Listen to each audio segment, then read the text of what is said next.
Hey everybody, this is Rydo and we're back to another live stream of Yu-Gi-Oh! Master Duel and video game news. It's actually a little surprising we're back, and we'll get into the elephant in the room right now. The last episode very possibly is going to just have been a lost episode completely, because in the middle of the streaming it triggered a adult content porn automation detection and deleted my entire YouTube channel with no warnings, which is my channel. I don't believe it's ever had any warnings or any strikes. If it has had anything, it's had a copyright strike or something months, if not years ago, probably years ago.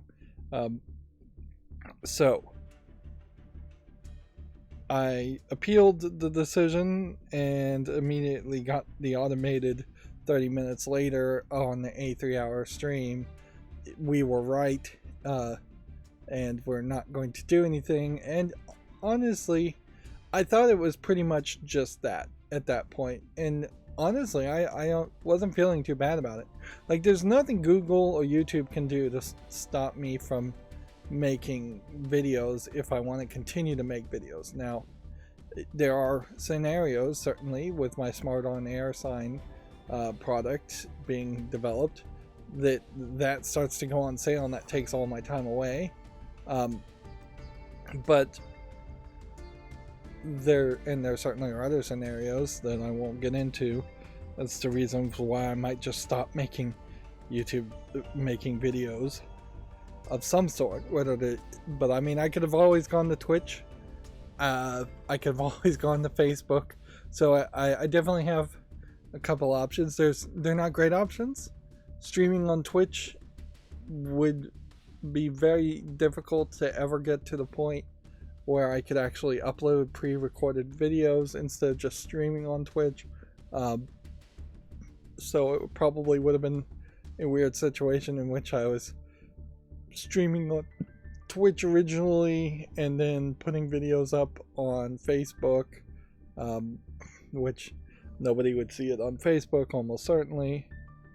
A lot of my videos are backed up to BitChute, but the peer-to-peer aspect of BitChute is weird, and so it is kind of difficult to guarantee that the longer videos or live streams or anything like that are actually making it to BitChute, short of, instead of just YouTube Shorts, which are really short, making it to BitChute. It seems like mostly YouTube Shorts are making it to BitChute, and that's about it.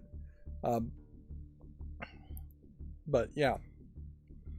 And there is a federated solution, at least one federated solution, probably more than one, where I could eventually get my server working well enough that I could just have, or get my server working at all, I could just put videos on my own server. I don't know if I could really afford the storage space there, but I really should have local backups for all my footage, and I don't, unfortunately, and that is the biggest danger of a YouTube channel being deleted.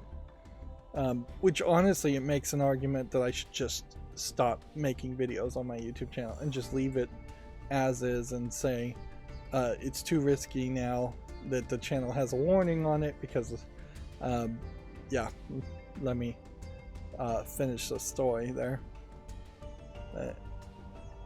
Yeah, so I thought my channel was going to be deleted and just stay deleted. I did the only thing that is effective with YouTube, which is to go on Twitter or X and complain about it, saying just like, and then they investigated it, and then they within a day undeleted my channel. The messaging everywhere on YouTube is wrong. Like, I just saw when I started streaming, it said that the stream was shut down because it detected copyrighted music. The initial things seems to have probably been accurate as far as it being a adult content reasoning. I'm assuming that that is correct, and that they aren't trying to, and that this isn't just more of a mistake, and actually nothing I did should have triggered anything.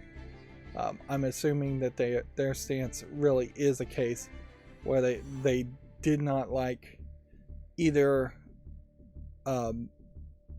me looking and describing adult games, or there was something about the auto blur that wasn't good enough, or the auto blur didn't trigger, or even the cosplay I talked about fairly early in the last stream triggered something. Honestly, it may very well have been the cosplay.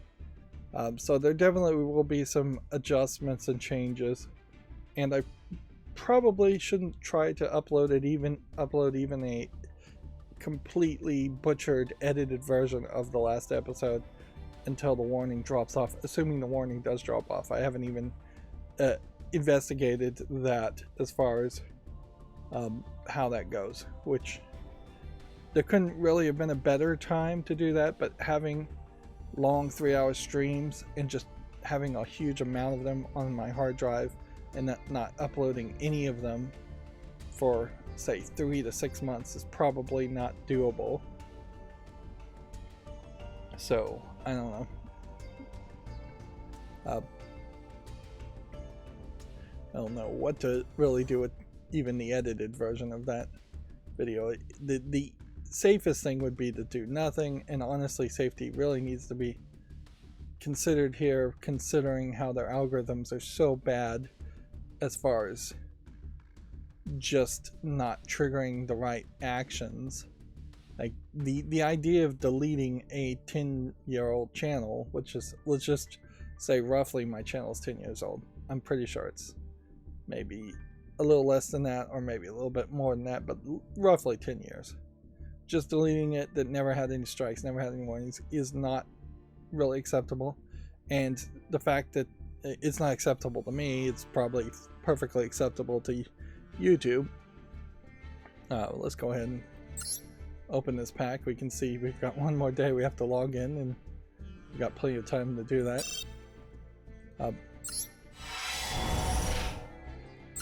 But yeah, their rule system, the strike system, is not really a strike system, and that is something that was either changed at some point and I didn't recognize that, or it was something I didn't understand 100%. I would make an argument that there is enough nebulousness in that they had a rule, they talked about a rule, that if it was for educational documentary purposes, you could have adult content and even full on nudity. I was blurring, so I wasn't even really showing nudity. But then they also have a rule that says aggregating is not allowed. So you could argue that if you're talking about every single video game, you're aggregating, but wouldn't that be every news thing? So should that really be a consideration there? There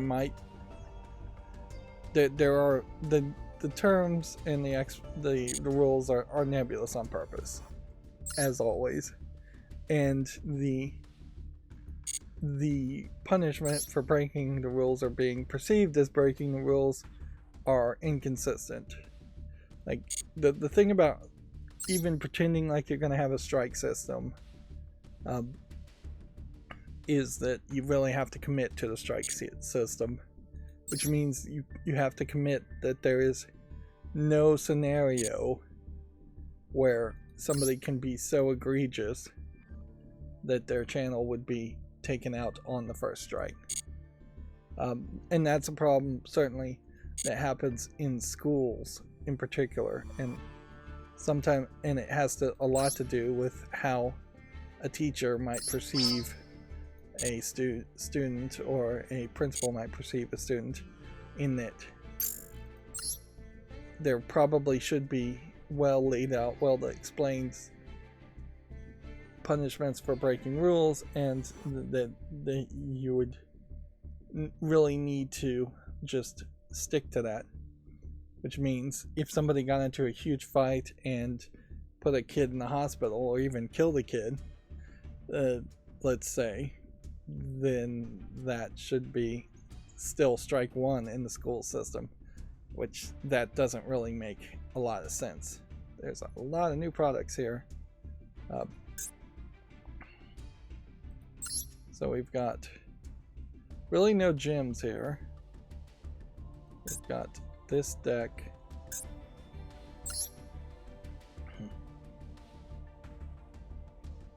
Yeah.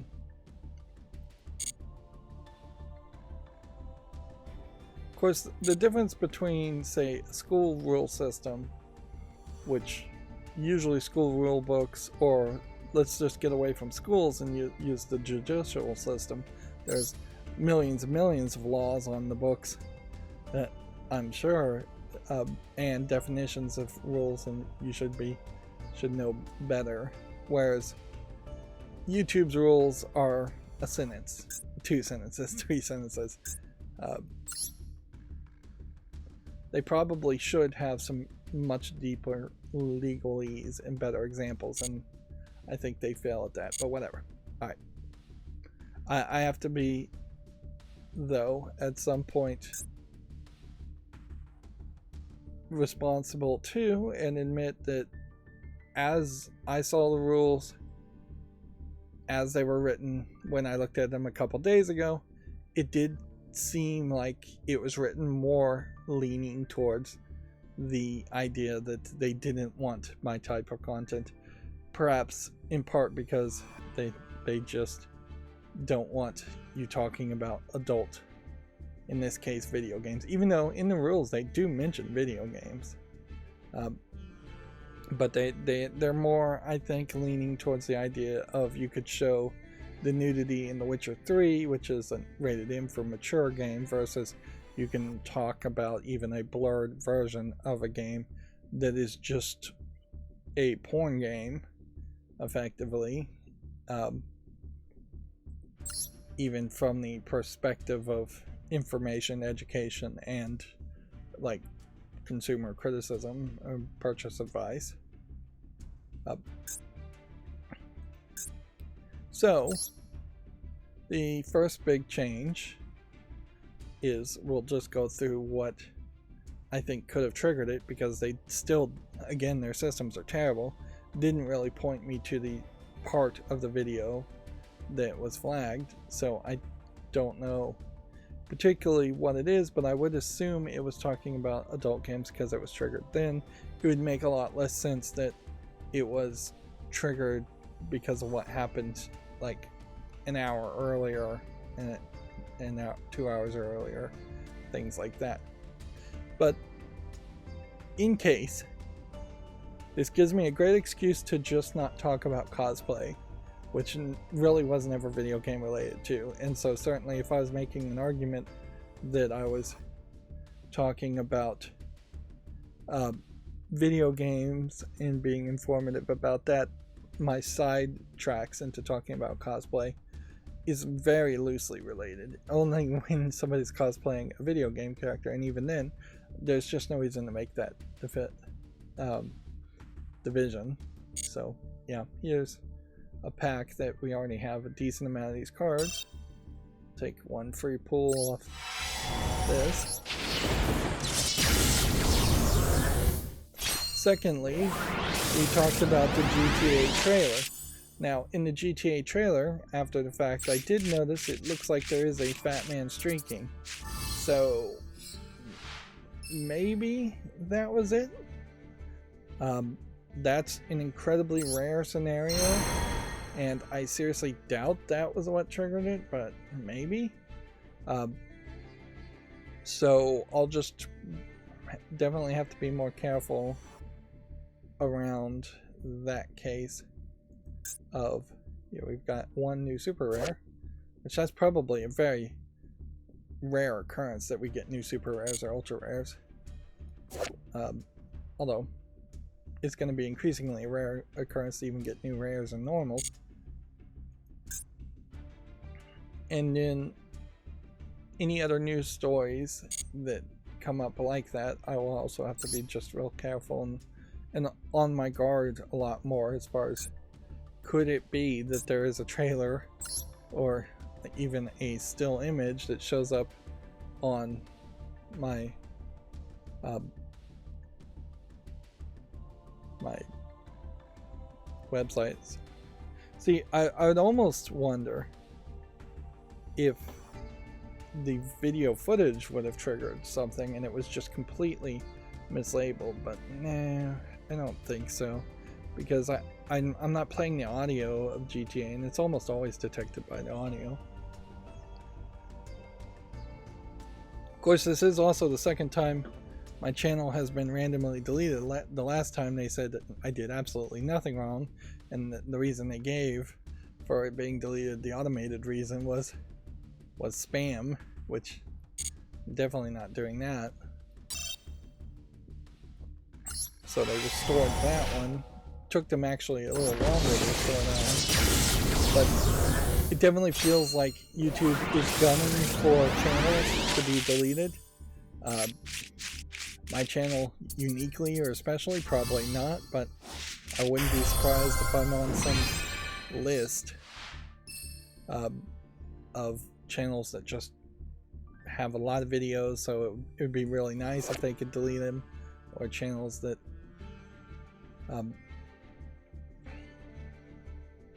interesting card,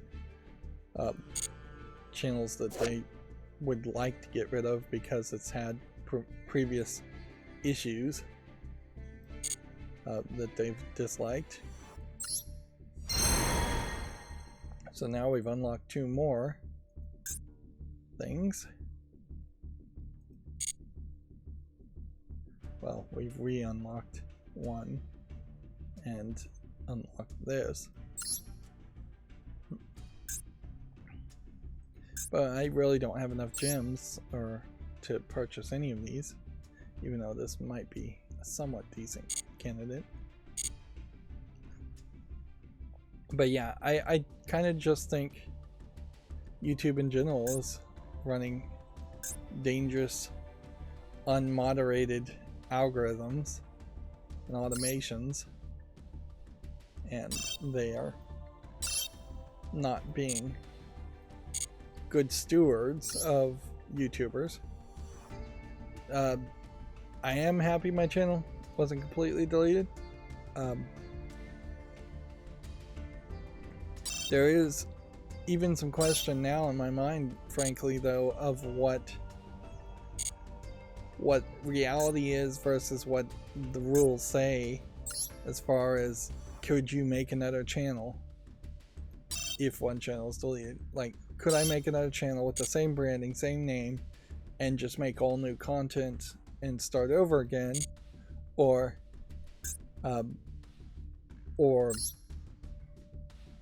is it just you can never make a YouTube channel? Could I make a YouTube channel and make completely different content that's not about video games at all?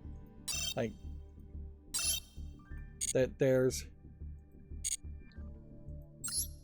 what is written, and then there is what is done, which anyone who's seen YouTube knows that there's been plenty of YouTubers and YouTube channels who've gotten their channels deleted, and they have 2 or 3 backup accounts they just switch to, or they just make a new account and continue.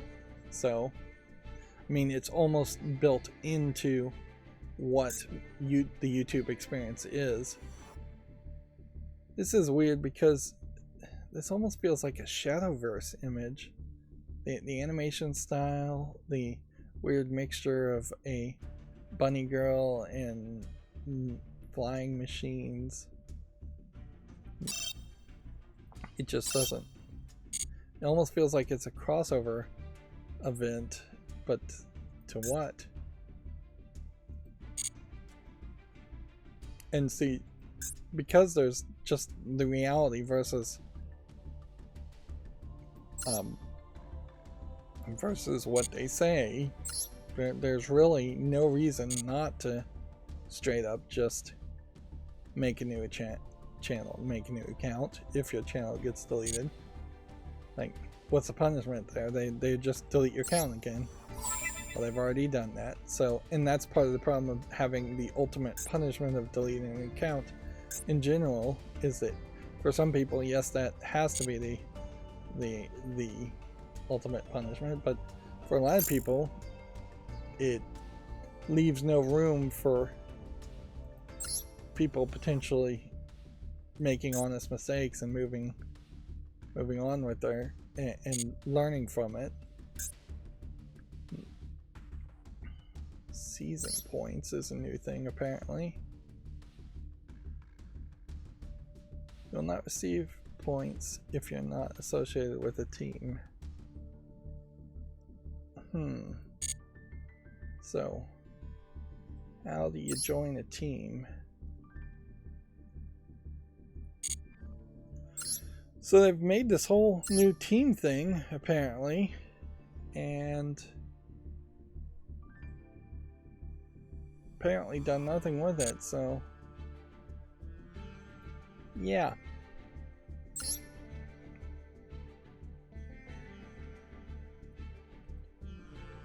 This must be new because it doesn't seem like you can actually create a team. Well, let's see. 9-digit Duelist ID, team member 1, team member 2, select region.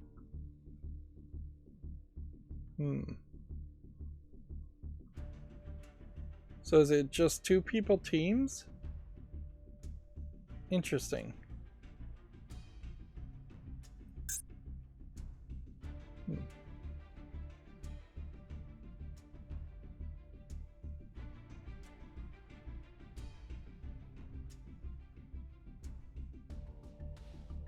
Teams are formed of 3 people. Teams compete against each other for season points. Okay, so I have no idea how you're going to convince people who play Yu-Gi-Oh! To form teams unless you already had a group of 3 people, and they'll make no progress almost certainly today on the proficiency.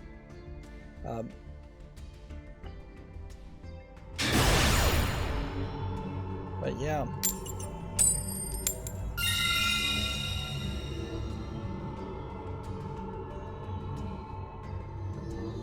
So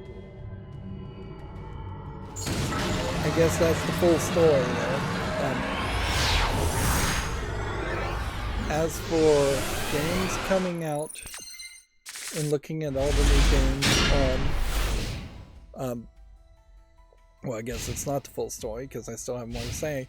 As far as looking at games coming out that on Steam, this opens up an opportunity for me to do something different and think about how I do things. And so my plan going forward was originally I would simply come over to the Steam settings, which let's just show that off, and just uncheck this box, which this feels like this on Steam has been improved too, and the example products are fairly helpful too as far as what's the difference between some nudity versus frequent nudity versus adult only. So my first plan was just to uncheck these boxes.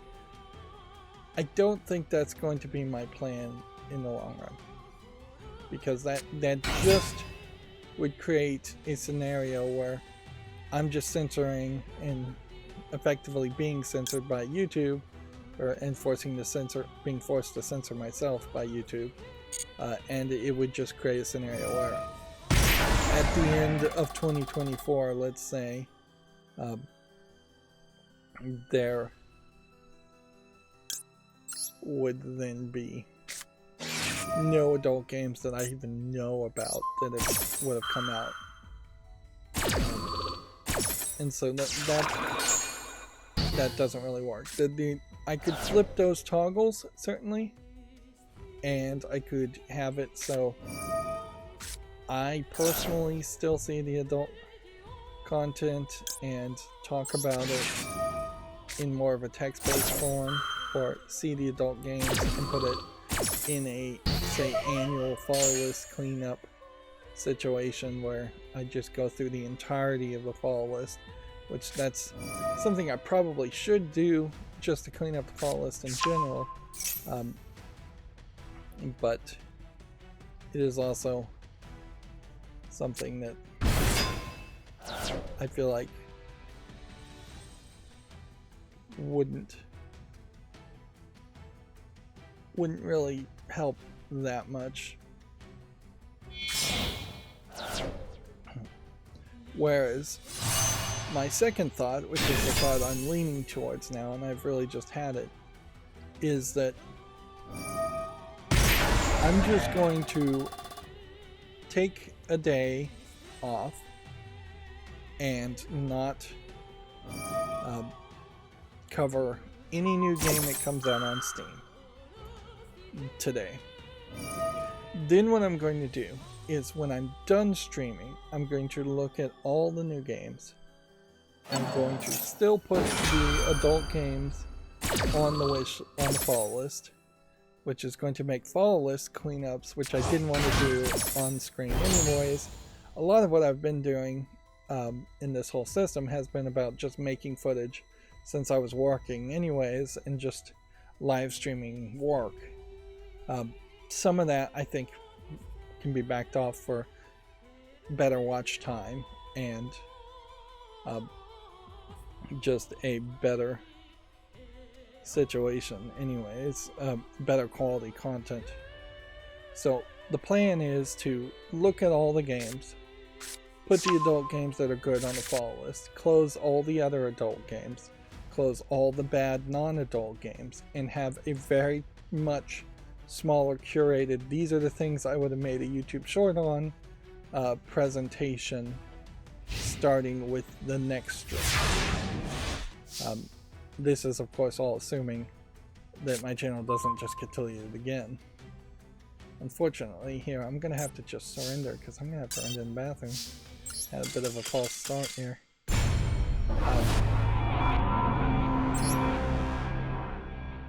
So yes, the live streams are going to improve somewhat. Not the part about me having IBS and running to the bathroom far too often, but yeah, starting with the next stream, it'll be a much shorter experience of talking about games that came out on Steam. The news will stay the same for the most part. We'll just be careful about not showing any trailers for mature rated games, and the YouTube Yu-Gi-Oh part will still be the same. So hopefully that explains what I'm planning on doing going forward. And I'm gonna pause the video and I'll be right back. Okay, I'm back. Sorry about that. Yeah, I'm not sure I really finished my thought before, but yeah, there's nothing YouTube could really do to stop me making videos. If I got kicked off of, say, almost every site, and I'm down to like trying to put videos on something like Rumble, where there's just not enough videos being published or enough viewers, or if I couldn't get a federated thing where I could host my own server. I mean, even at that, if somehow, I guess they publish a law, or there's a judge somehow said I couldn't make videos anymore, they really can't stop me from playing video games. At that point, I still have a massive Steam account of games that I haven't played, and a bunch of old games I can play again, and just really recoup a lot of enjoyment by just sitting in silence and playing a game instead of being a critic and having to constantly talk and criticize the games so it's fair use. And it's not like I haven't thought about scenarios since I have arthritis in my hands about the scenario of me not being able to play video games at all. So that there's backup plans on backup plans. If my Steam account got deleted, I have my Epic account, I have Amazon Prime. Again, there's backups on backups. I have my Nintendo Switch, which has at least 2 games I could play. If I couldn't play video games at all, I have a whole wall of old anime DVDs. Somewhere around 500, 600 anime DVDs. Several of which, entire series I haven't even opened or watched from 10 plus, probably 15 or 20 years ago, which I could engage with and watch there. Plus I have streaming services to watch TV for whatever good TV you can possibly find, which maybe you can't find that much good TV. It's just, yeah. The scenarios would have to be just the absolute worst case scenario that I couldn't find things to entertain myself with. The much higher scenario is that I just need to desperately find some way to gain income, which for me wouldn't be extremely difficult, and even if it for your average person going and getting a job somewhere and working 40 hours plus to barely struggle will suck the life out of me. How do I know? I've lived that experience. And yes, there definitely was a 5-year period in my life where I was working a job and it was much more than 40 hours a week. It was sucking the life out of me to the point where I effectively lost 5 years of my life and accomplished nothing else but working a job to just maintain the status quo, really. There's very little I have from that trade-off of 5 years of my youthful life at that point when I was younger and healthier and more capable and had more potential, if you're going to make those arguments.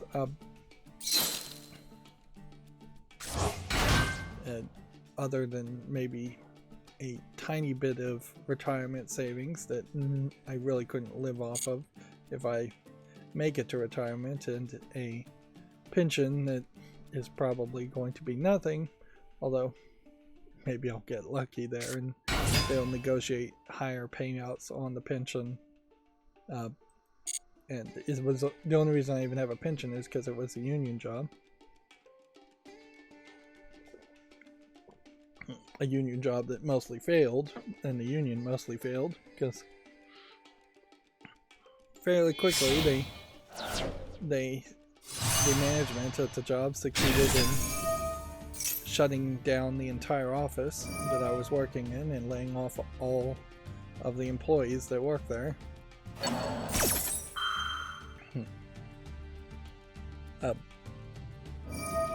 But yeah, there's backups on backups on backups.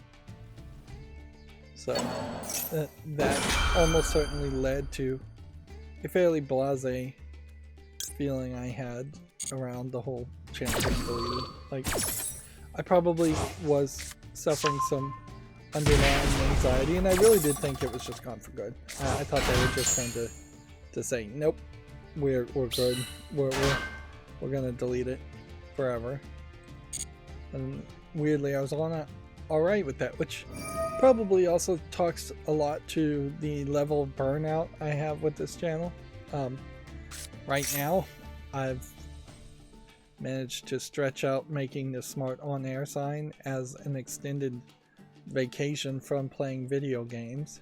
So maybe when I get back to playing video games, I'll appreciate it a lot more, and I'll feel a lot more refreshed. But yeah, I don't know if that really was going to happen. The silliest part about all of that certainly would be making a product that is a smart on-air sign, having it designed specifically for streamers, and then for one reason or another, and this still could happen, not being a streamer myself, so not even really using the product, which that would be a little silly, certainly, but it's definitely a possibility. So apparently I'm going to summon just a 2 creature character.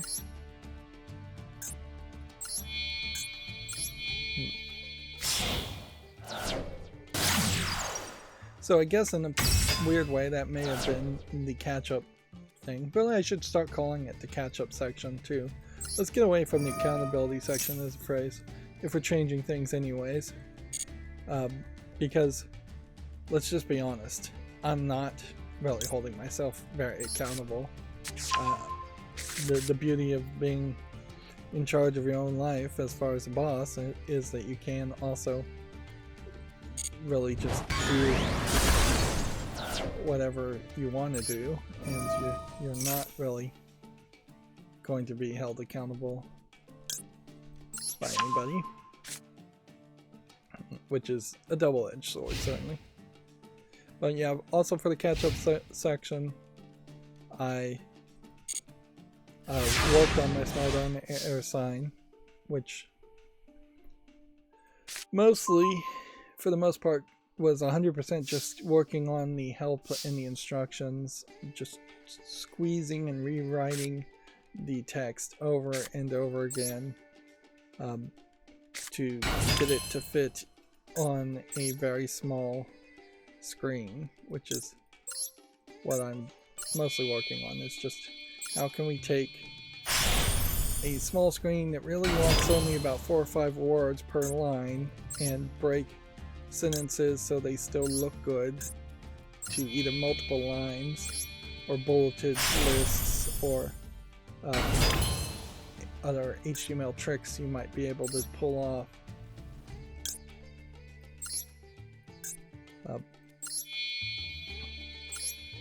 And just what words can I replace with other words so that they're slightly shorter. And yeah. At what points am I going too far? Just assuming everything will work. One of the things I added, and I hadn't really planned on adding, but it was smart to do it, is just the instructions in general on how to add a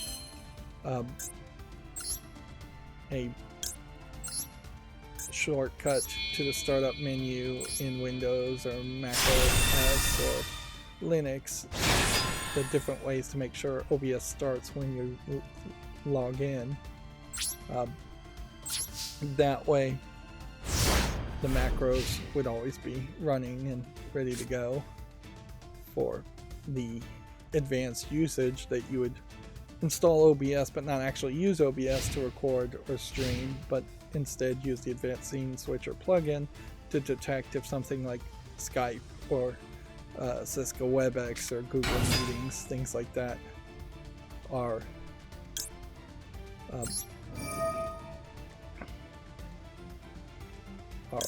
open and the main window that's focused on.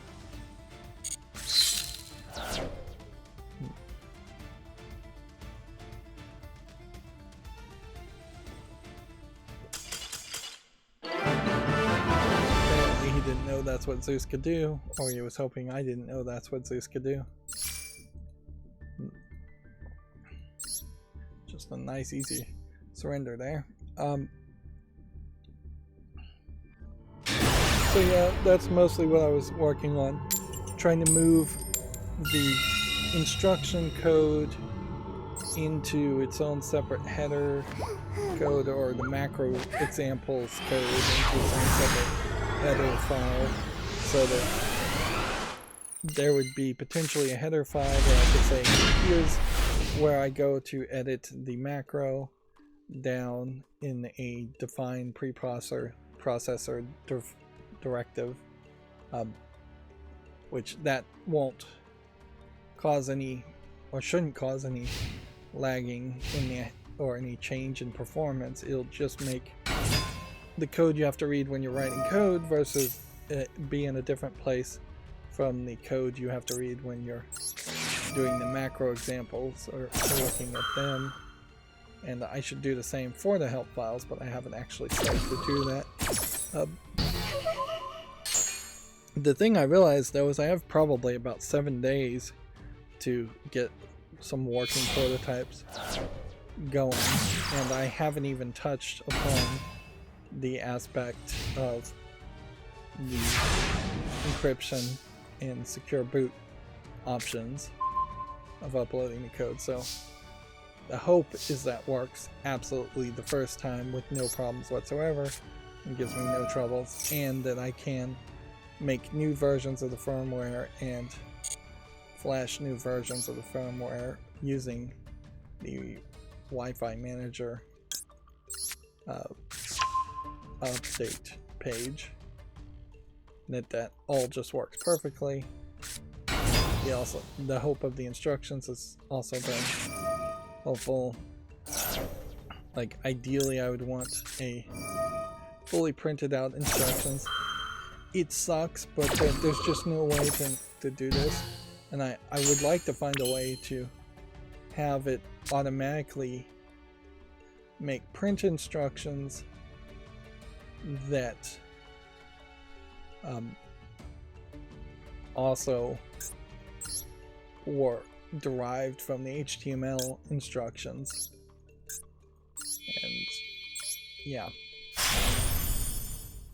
now when I think about it, the real hope would be to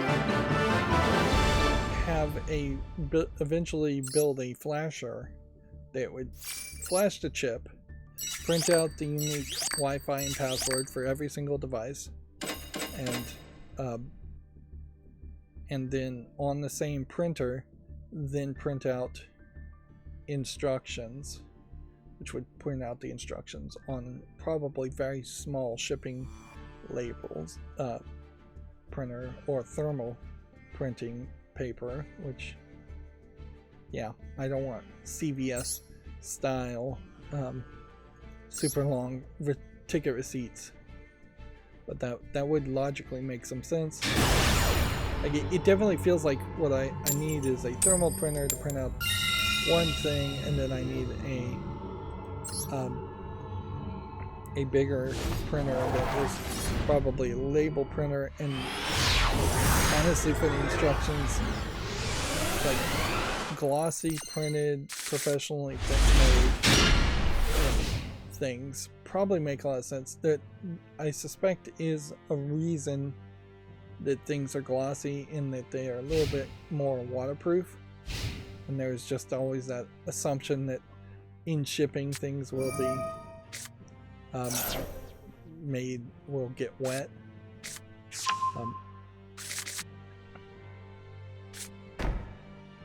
But yeah, I really need to test the product a lot more.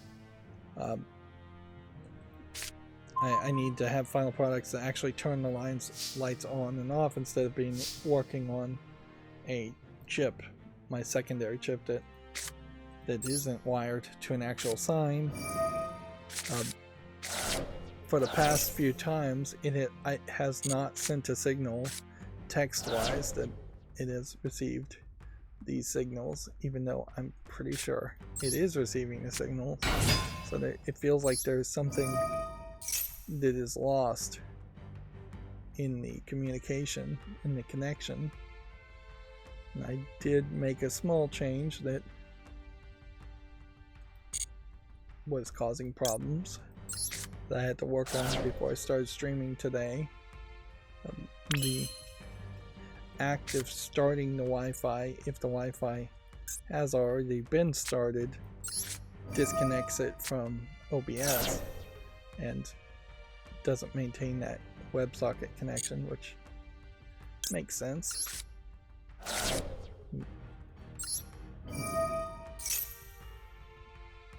But yeah, the core of the code I really haven't touched much upon in the past 4 or 5 days. It's mostly just to help, but then I might have to make some major changes, and then those major changes might reveal themselves to change the help, and so the whole thing could just unwind into issue after issue.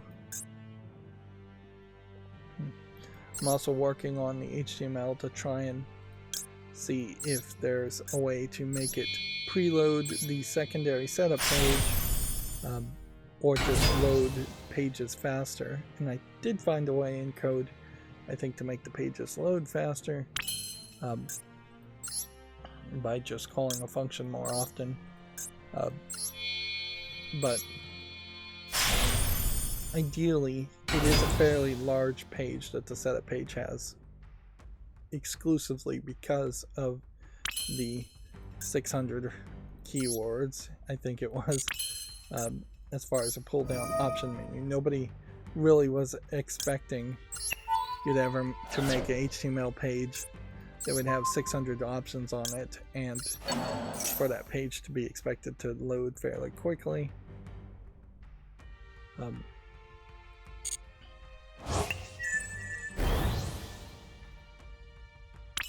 So yeah, there's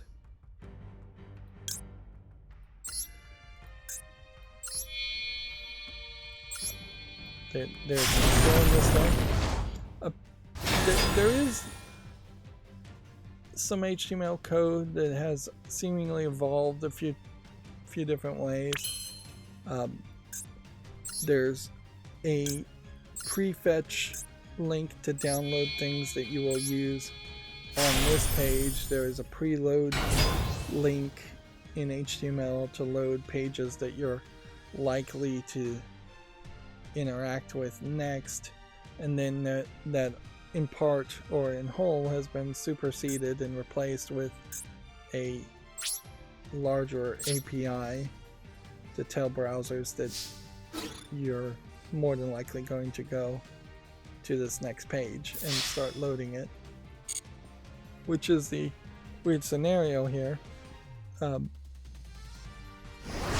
if Wi-Fi Manager used iframes, it would load the secondary pages faster, but it would probably create a much more complicated setup, and anything it might load faster might also cause it just to be slower in other ways.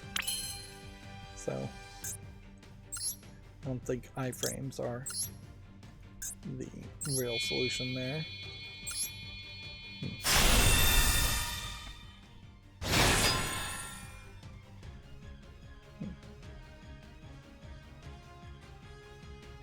And yeah, as far as the catch-up section, I also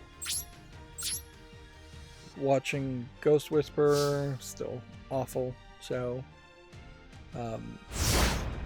Maybe watching a bit of Fright Crew, and just kind of desperately digging deep into Prime Video to find anything worth watching. The new episodes of the new Jeff Lewis Hollywood Celebrity House Makeover series had 2 new episodes, so I watched that, which is fine if you like Jeff Lewis, and maybe nobody really should, but ooh, that's a weird animation.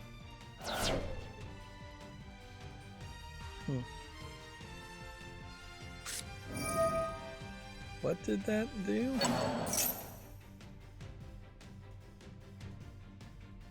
Let's see. Negate the effects of all face-up monsters your opponent currently controls until the end of the turn. Also, for the rest of the turn after this card resolves, your opponent takes no damage. Neither player can activate monster effects in response to this card activation. So he just stopped everything from happening. Okay. How is that going to benefit him?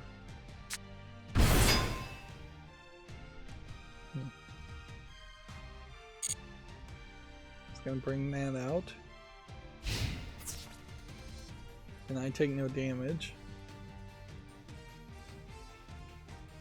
So did he just need to get that into the graveyard? I guess he did. And apparently I can't activate any spells.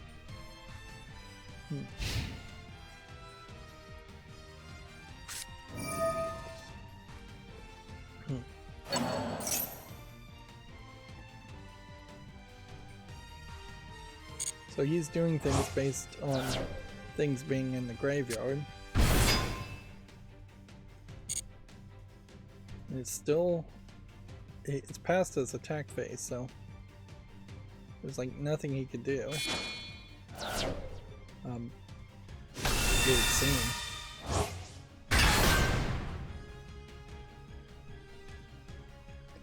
But yeah. I'm probably watching more TV than I think I am still. And yeah, still playing on my phone a ton. The one thing I'll say is the 3 games are still the same, feeling very much like they're coming to the end. I ran that game that I said I had installed it was called Reverse 1999 or something, where I only went through it for a brief time, where the story was that time was going backwards and the worlds were getting erased, the eras were getting erased, and then you'd go back to a new era. All the voice actors in English were these British voices, very Cockney British accents, which sounded weird, certainly, for the anime girl avatars that they were depicting. But the actual gameplay mechanic was a card-based RPG game, and it would have just, even in the tutorials, I could tell this was a game that would have taken more effort and more attention, and that's not what I'm going for at all. I'm looking for games that would be automated if I'm going to play a game at all. And I'm not really looking for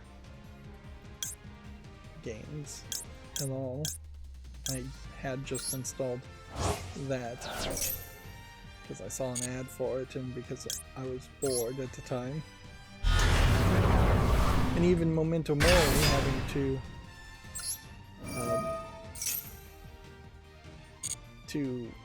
save levels.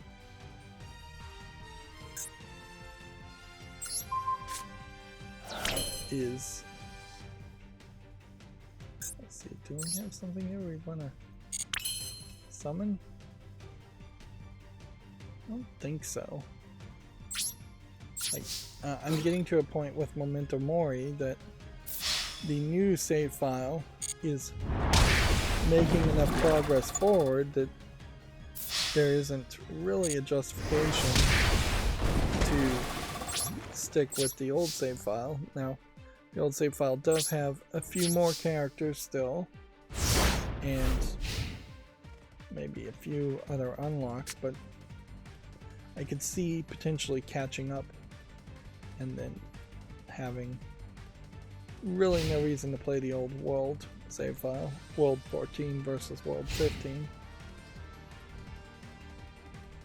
Meanwhile, on World 15 in the new save file, I have like 5,000 extra gems and nothing to spend on them. So just starting over, I think, works out fairly well.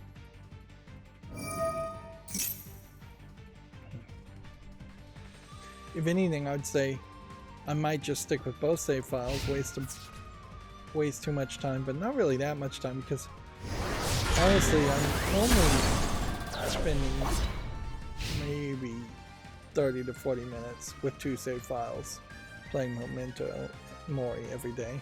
It's probably more than that, but it feels like 30 to 40 minutes. Because it is such an automated game, and because you hit these difficulty spikes that then gatekeep you from making any more progress. So it would make a decent amount of sense to continue to play the old save file to get a little bit of a head start of what the game will be like once you unlock new features. The game is very good about unlocking features while being very, very bad about telling you that you'll unlock new features when you hit certain levels. Some things it's pretty good about telling you. It shows you an icon with a lock screen over it and says beat this world level to unlock this feature. But then there are also features as far as upgrading and reforging weapons that there's just not a button there at all until there is. So it makes it look like the game is a lot more simple than it actually is, and there could be a lot more of that the further you get deeper and deeper with the game.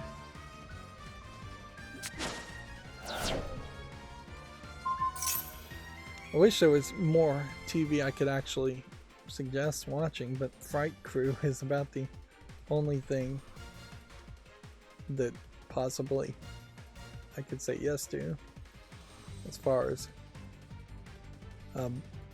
being worth watching. Let's go and activate one of these and see if we can remove. We've got light, dark, dark, so let's get rid of the light here. And then he won't have a light and dark in his graveyard. But yeah, I think that's probably enough.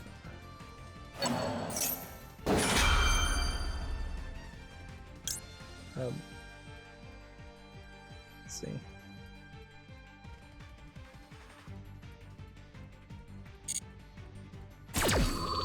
That's probably enough warm-up for today. So let's just start talking about video game news. Tiny Build, according to GameDeveloper.com, is cutting jobs after, quote, an incredibly challenging year. It definitely feels like that is just consistently going to be the case.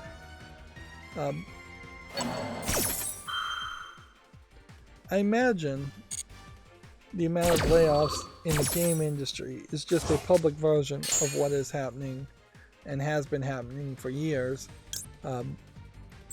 amongst a lower class versus people who think they're middle class, or people who are even lower upper class. That being said, I don't think a bunch of game developers being laid off are going to realize, oh, this is an unattainable system, and we can't let CEOs get 100 times more profit than what we're making, or otherwise just lay us off so they can get bonuses. I think there is a level of commitment once you just get that far, that you've had these thought patterns in your head and they've become established.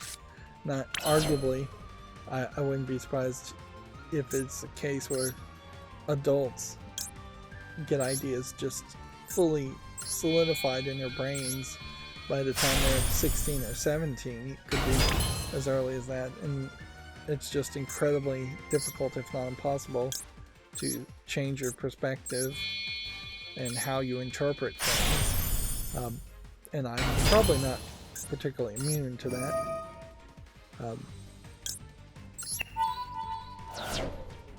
But one thing I did notice about myself is I'd heard about this potential Kroger-Albertson merger, and I don't know why, but I kind of thought like that would be a good thing, like, because I shop at Kroger, so it definitely felt like, oh well, this merger would lower prices and be a better thing for me in at least the short term, and that probably was advertised directly to me, and I just don't remember it being advertised directly to me as a good thing. But really, it took a different YouTuber to point out, no, this is a horrible thing, because it's going to create a duopoly where right now you maybe have a triopoly of Walmart, Albertsons, and Albertsons has a bunch of other sub-brands, and Kroger, which I don't think Kroger has any sub-brands, other companies that are under different names. And yes, this would be a merger that, if or when, probably when it goes through, would still be only the second biggest mega corp as far as grocery store, with Walmart still being the main megacore. But yeah, for basic needs like food and things you find at grocery stores in general, if you weren't going to implement a universal basic income, having just a severely expanded family assistance program or assistance programs in general, doesn't have to be families, it shouldn't be just families, would work. So like the SNAP benefits, if that was just expanded to say everything at a grocery store can be purchased with SNAP and everybody gets a certain amount of SNAP benefits, just for being a human being and a citizen and someone who's alive, that would work fairly well. Like, if we could even get to be a case where it was an economy that was 10%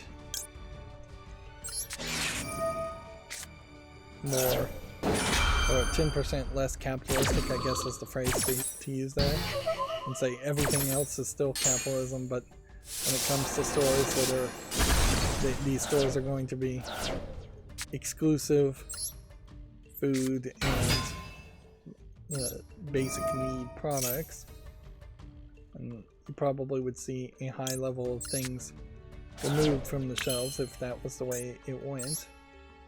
And you might even start to see a lot less variety, which that sucks, but that doesn't inherently have to happen. That there really is nothing that says if the government was running a grocery store and giving away food to its citizens, that they have to negotiate to the point of there being only one supplier of beans or bread or anything like that. If anything, you could easily say, nope, just maintain the same amount or grow the same variety, or justify through some fair system that product is just not being purchased, so it doesn't deserve to be. Maybe I shouldn't have. It doesn't deserve to be on the shelves. And even if there were slight shortages every now and then, or loss of entire products, there's still shortages happening now and losses of entire products. But yeah, that's a tangent. See, yeah, I feel like I screwed up there.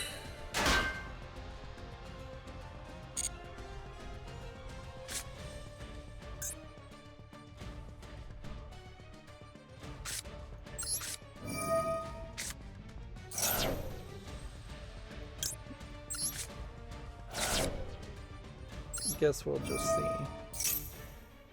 We'll see how much I screwed up.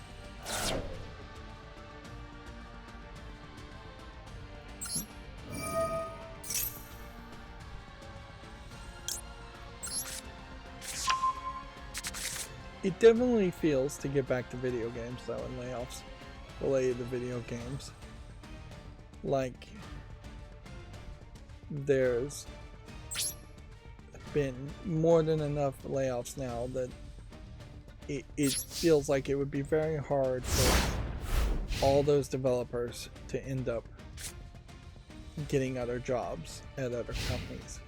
We're not getting equal amounts of announcements of new companies, and honestly we may see a ton of them happen in January, February, after the new year, after maybe the fiscal new year in April.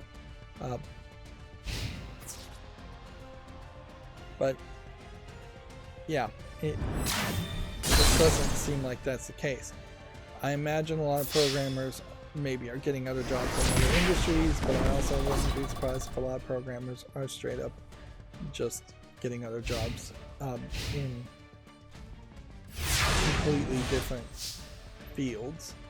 they're working other kinds of jobs, not programming related, which, yeah, for programmers that's probably pretty hard.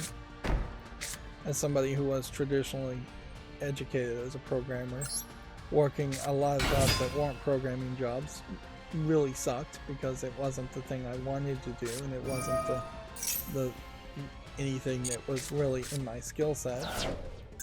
So it felt like my skills were being wasted, and almost certainly were being wasted.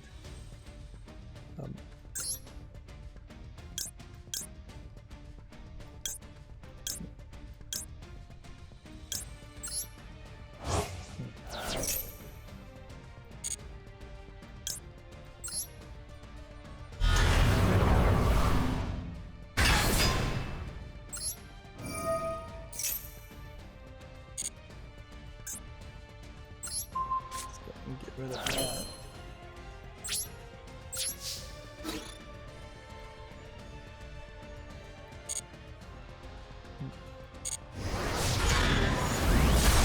This bit of news from the Godot engine is slightly surprising. December 5th was the Godot engine Foundation's 1-year anniversary, which I assume the Foundation started roughly at the same time the Godot engine started.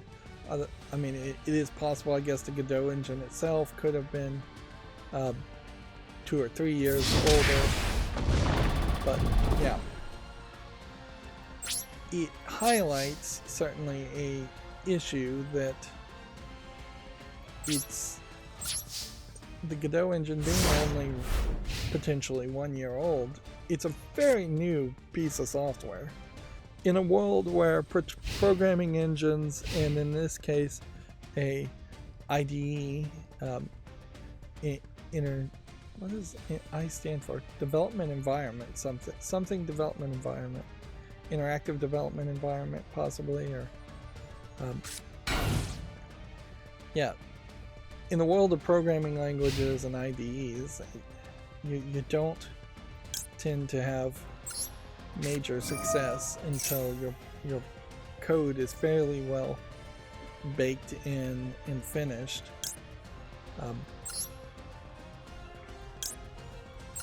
It is possible that code these days can stand on the shoulders of giants of previous generations and get to a production level much quicker, but yeah, I wouldn't really bet on that. Nobody really talks about Unreal Engine 1 or 2. We don't start to see major adoption, as far as I recall, on Unreal Engine until we get to Unreal Engine 3. And then there was fairly quick progress that was made from Unreal Engine 3 to 4 to 5. And honestly, I think 4 in particular was glossed over, and we're moving now to 5.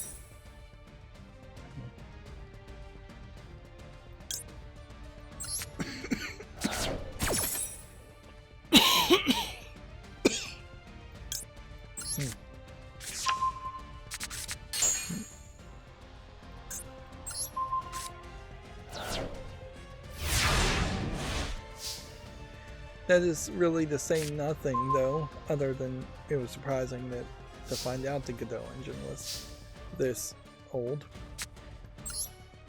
If anything, it's just surprising how successful it's been. Do we need to special summon? Probably not, but whatever. We'll jump through this whole process. You know what?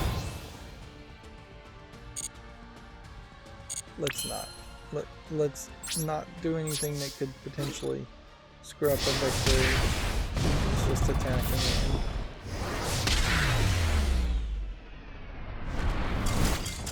Because my concern is that special summoning might trigger something. Or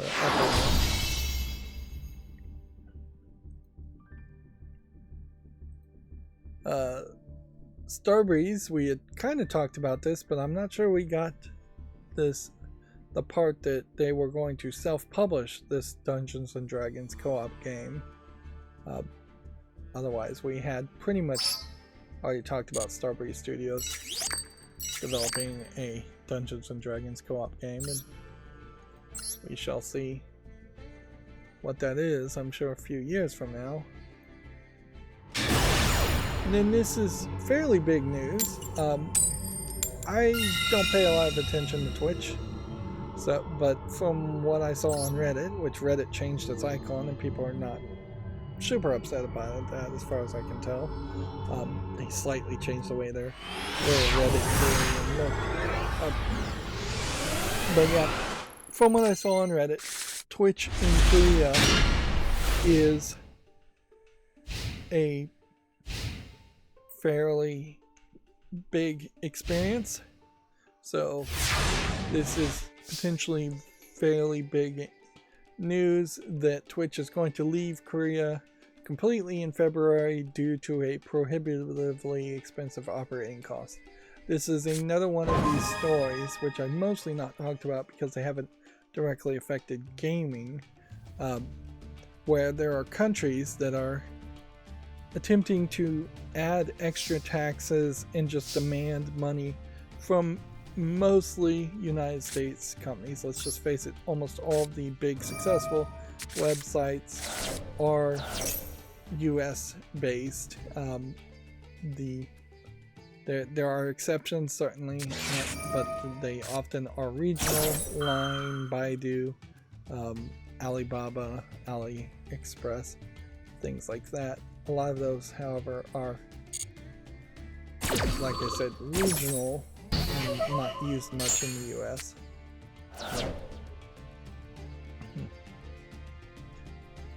There definitely have been just a lot of consolidations of what people do on websites and on the internet, and to the point where people are really only going to 5 or 10 websites anyways. I think WordPress becoming a lot worse than what it once was severely hurt that, and maybe federated concepts will eventually expand that, where people go back to making their own websites and controlling their own content, and people go back to the idea of actually going to different websites. But yeah, there's one in Canada around links to news sites, I believe, that is mostly targeting Google, and Google just agreed to pay $100 million towards that.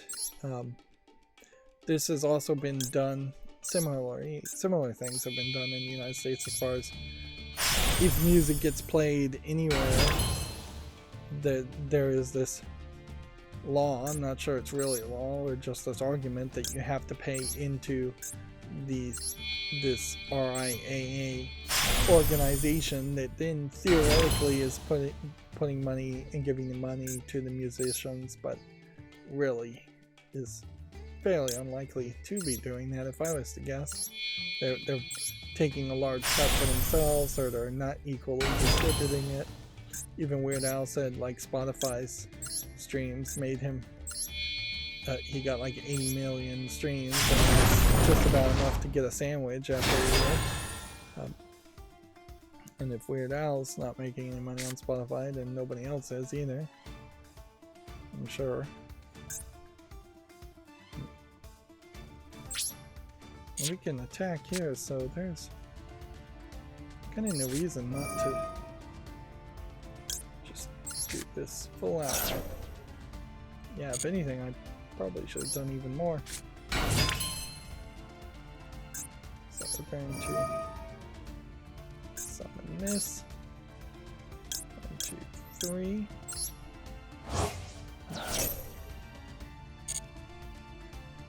Then we're going to summon this. And then we're going to activate this.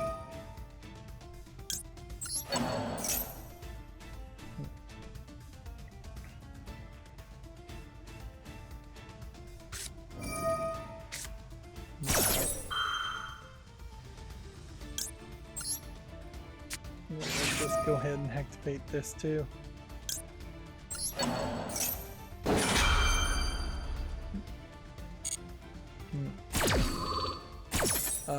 But yeah, I think there's probably something in Europe, the same idea. And there was something, I think, in Australia or somewhere else where they were targeting Google because Google was linking to snippets of what was in the book in a Google search. Which, that's a great example of something that would be a feature that would be helpful, not hurtful for end users. While it might be slightly hurtful for websites themselves.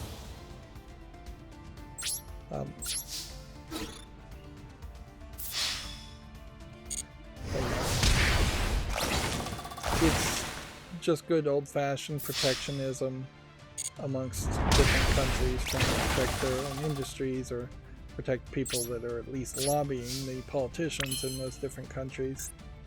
And yeah, while I don't tend to side with Twitch very much, and even in this is potentially an example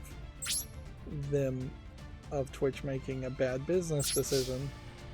I mostly do have to side with that decision instead of paying. Which Facebook, by the way, did refuse to pay the Canada law for linking to news articles and the link tax, as they were calling it, and just left Canada for a time. I'm not sure if they're still out of Canada. Is there anything I can do here?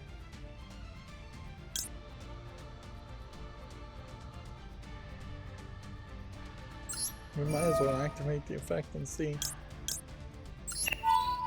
What I'm expecting potentially to happen here is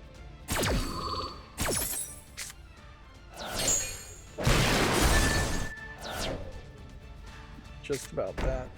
That was pretty much all I was expecting. Just thinking maybe I would trigger something that guy could do.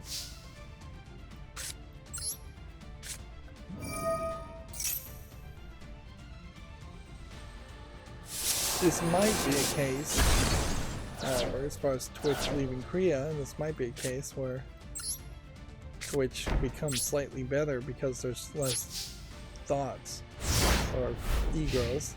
Maybe I should just use the phrase e-girls going forward on Twitch, which might mean that Twitch has to focus a lot more on promoting good gaming content on their gaming streaming sites instead of just hot tub girls streams or bikini streams or whatever.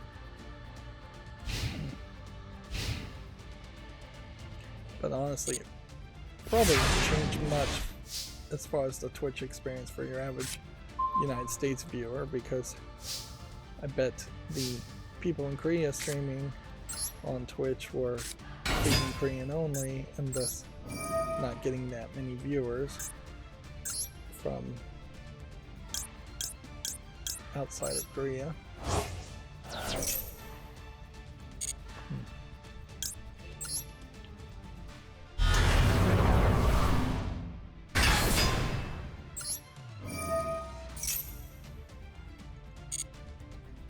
It is terrifying, as here I'm trying to start a business potentially and sell the smart on-air sign that anywhere and everywhere, any country anywhere, or anybody anywhere can sue you or try and screw with you in some way, and you can just have a business ruined despite doing everything you could possibly do.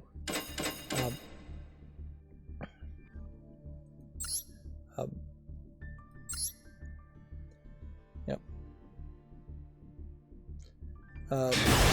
Another issue, certainly, as far as another company, again, I'm not sure this is a video game related, is India it passed a law saying that even old iPhones have to be upgraded to USB-C. So Apple is now upset with the Indian government, who is telling them that they have a deadline that they have to either stop selling old iPhones, which is, I guess, what they're saying there.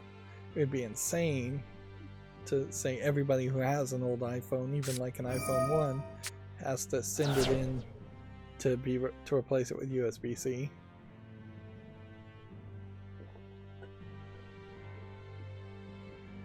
It'll be interesting to see, like, almost certainly Apple will just stop selling old iPhones at that point, and that might drastically shift what kind of phones people in India have, as they wouldn't be able to afford or want to spend the money to buy a brand new iPhone at high prices. But yeah, it'll be interesting to see what happens when somebody designs a legitimately better connector than USB-C, and then it is going to be a difficult worldwide fight to get the industry itself to adapt to a new USB connector, a USB Type D, almost certainly.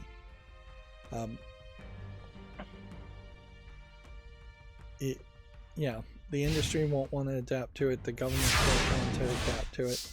We may very well be stuck on USB connections for a very long time.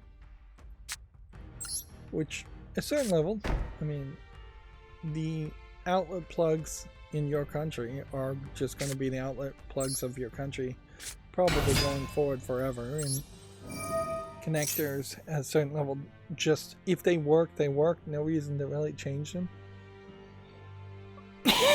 No reason to make a USB-C connection thinner or smaller.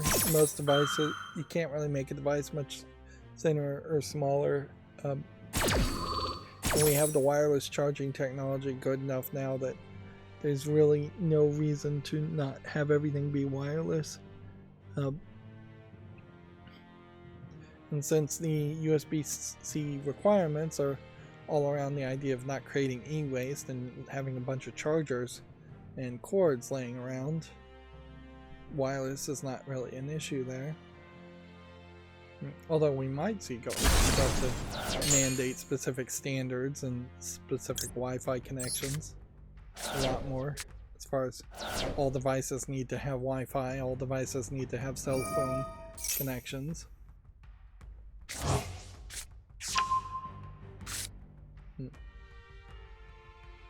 But I would be hard-pressed to try to even imagine what would be better than a USB-C connector at the moment, and what couldn't just be added to a USB-C connection. Because at a certain level, I think you could probably get... Let's just make an assumption and say that some country has 360 volts. Probably not true. Probably it is very much a case that the highest you'll ever see is 240 volts. But yeah, if you're going to try and squeeze 360 volts down the USB-C connector, I could see a signal being sent so that just all of the, I think it's somewhere around 12 to 24 wires in a USB-C connection could be used to put that in parallel, and that still, I mean, it might be a little bit hot, but I wouldn't be surprised if you could actually pull it off, even at that high voltage and high wattage. And then that really would only become a case of thicker wires being needed anyways. It doesn't really create a situation where you need more pins. The only reason you would need more pins is if you're going to try and do parallel data connections. The idea that potentially the chips cannot communicate any faster on a single wire, that we just hit the physical, as in physics, limitations of reality, and you can only go faster by having more data, more lanes on the highway effectively instead of a faster speed limit. Yeah, that would be the only case I could see where you would start to think about doing a fully parallel SCSI style connector. It was just really, really long. Which I could kind of see that. I could kind of see the idea of having a USB-C connector that was twice as long, so it just had more parallel data. But you're also running into the limitations of storage speeds and just CPU and GPU speeds at that point. Also,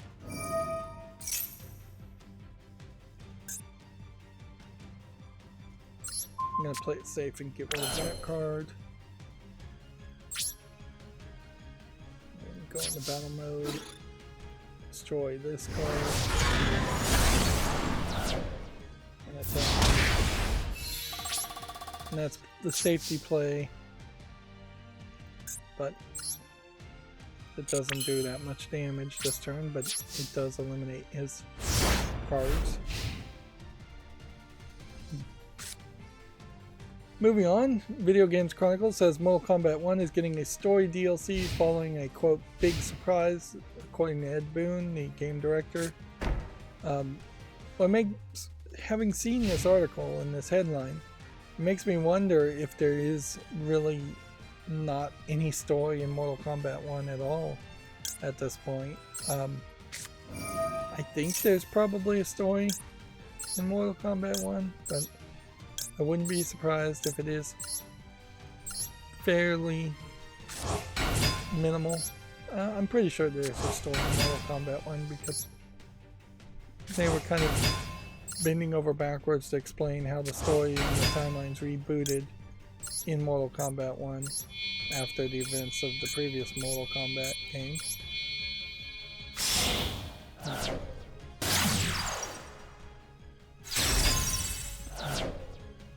Of course, I think it is a fairly ridiculous assumption that anybody really cares about the story that much as far as Mortal Kombat 1 is concerned.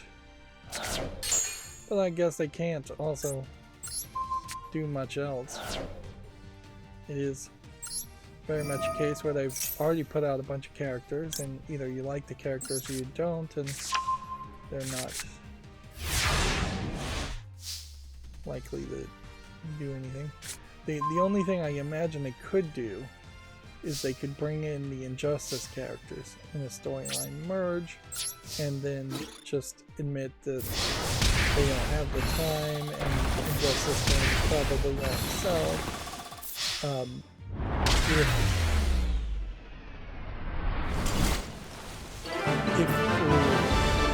If they keep on just making Injustice games and Mortal Kombat games at the same time. And with AT&T acquiring Warner Brothers, which Warner Brothers had already acquired DC, maybe there's just some different people in charge now of the DC universe. And I know there's a new person in charge of DC Comics, but I mean AT&T may be in charge more at the top of that. So yeah, I could see there have been this long-going discussion of, can we just put the DC Comics characters in the Injustice universe, from the Injustice universe into Mortal Kombat and not have these side games? Because in particular, Mortal Kombat 1 and Injustice both are rated M for mature, as far as I recall. They definitely felt that way, so it's not like you were making Injustice games that didn't show blood and was a fighting game but wasn't doing the whole Mortal Kombat brutality and fatality systems. Injustice was just as bloody, if not more, than most Mortal Kombat games. So it's not like you're reaching a different audience by much there. You're just making Mortal Kombat with DC characters and then Mortal Kombat with Mortal Kombat characters. So that would be my guess as far as the big surprise. Oh, there's a new summon animation for Slifer apparently. Or very possibly I've just never seen the summon animation for Slifer. This guy gets 1,000 for each card in the hand. Okay. So how do we want to do this? Let's try a basic thing here. I'm going to toss this.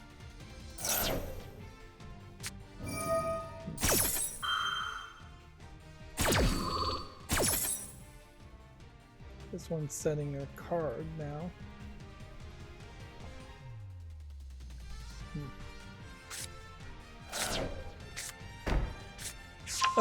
The GTA 6 trailer cleared 101 million, surpassing the lifetime views of GTA 5's trailer very quickly. Now, noticeably here, I probably shouldn't have even have scrolled down here since we are talking about GTA 6 here.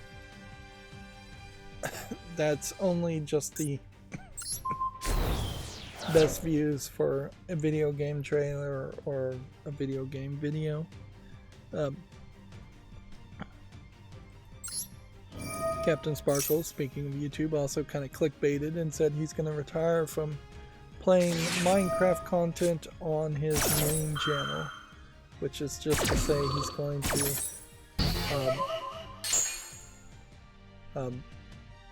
still make Minecraft content on a secondary channel in live streams. He's just not interested in doing the editing and all of that.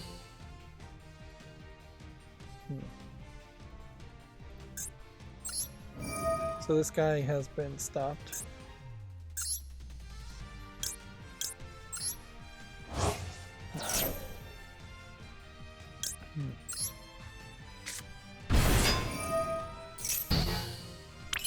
So we probably should do everything we're going to do in this turn.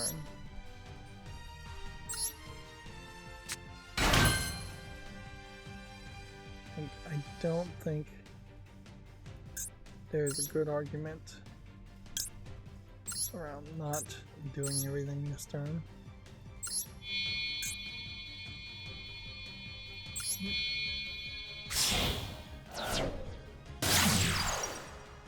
Maybe I should have taken this one first.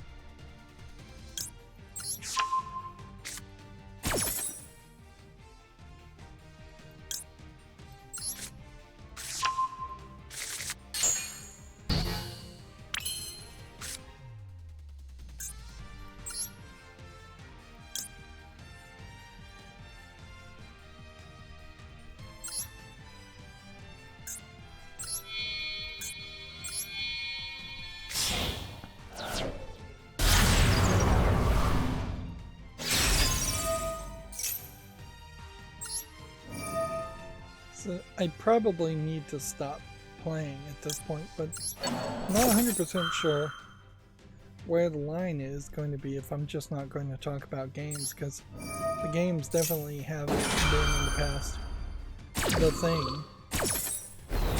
But yeah, even with a 20-minute bathroom break, I've been going over an hour, so I think there is a decent argument to say this should be the last game.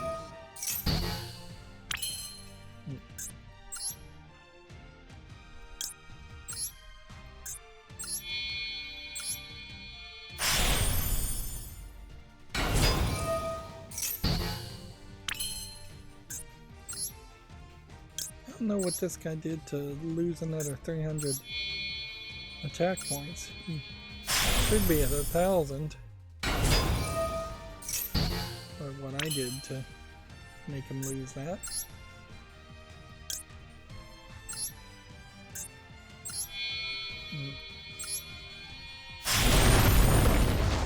The only thing that really could go wrong here is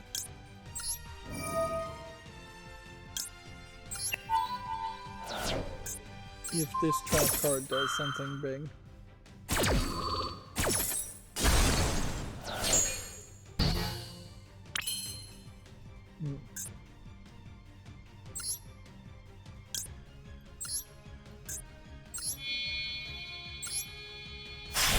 So there you have Zodiac Tri-Brigade fairly easily with one card defeating Slifer the Sky Dragon,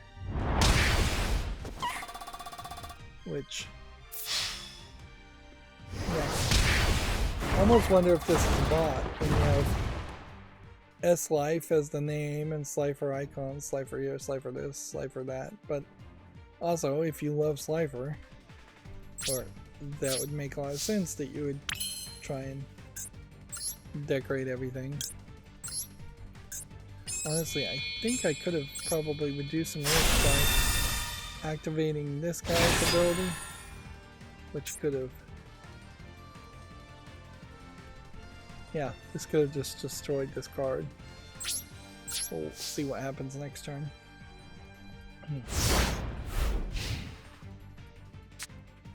Here's the Video Games Chronicles version of the story.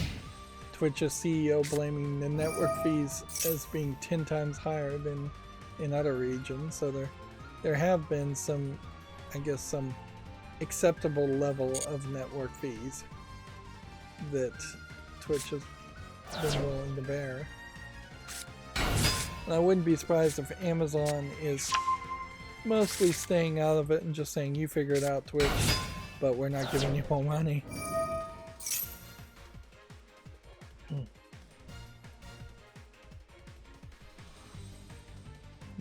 Let's see.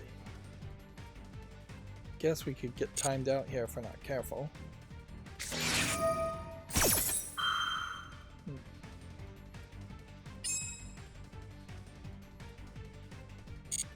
So this trap card's, if anything, going to help me.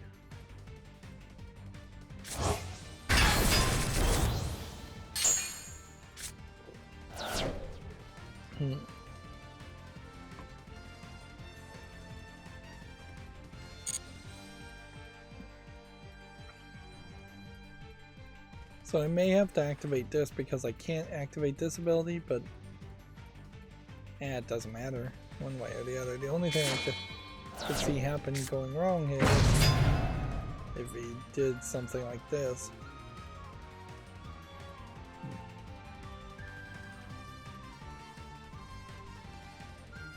Alright, let's go ahead and activate this now. You can't target this card with effects, but it can destroy all the cards on the field.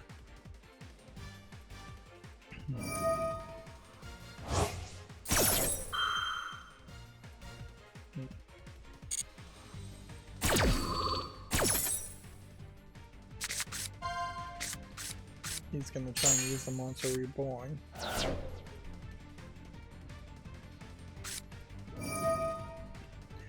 We have a Video Games Chronicle article here. Later layoffs have hit Embracer's New World Interactive.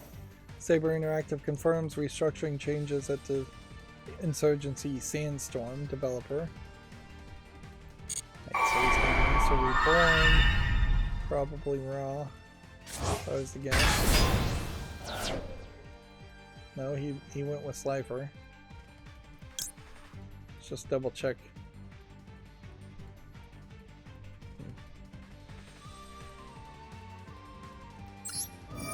Doesn't look like anything would stop me from doing this.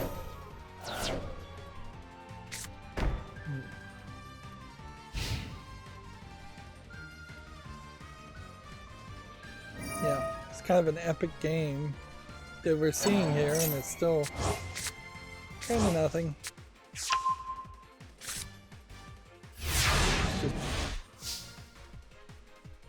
Honestly, a little too easy with the Zodiac Tri-Brigade deck. And we know there are better decks, better meta decks online that if I spent more energy on,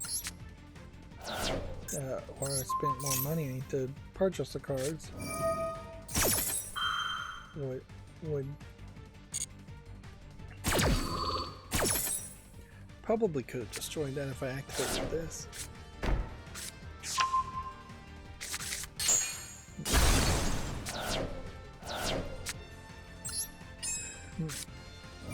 Running out of time. I think the timers have gotten a little bit better on these.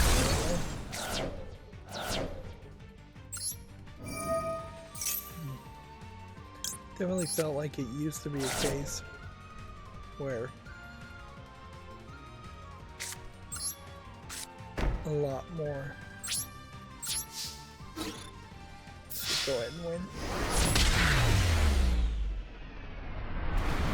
Definitely felt like it used to be a case where you wouldn't get as many dings and notifications as time was counting down, and it was just very easy to not pay attention. I got 4 legacy packs for that, which is still kind of a pathetic small amount of reward. And yeah, we're moving forward on the gold pass here, but still really doesn't matter much.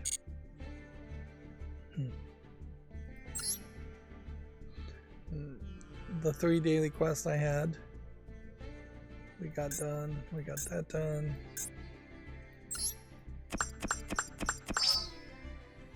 Giving me a total of a whopping 145 things. We do have new wallpaper, so let's see if we can edit down to some new wallpapers.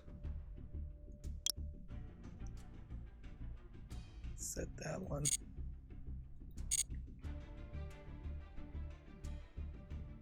Yeah, I have no idea who these characters are. I have no idea from what cards these are, but it definitely feels way more like something like Shadowverse or just a generic anime show compared to the art style that we typically do see in Yu-Gi-Oh!, which has stubbornly stayed as an older art style.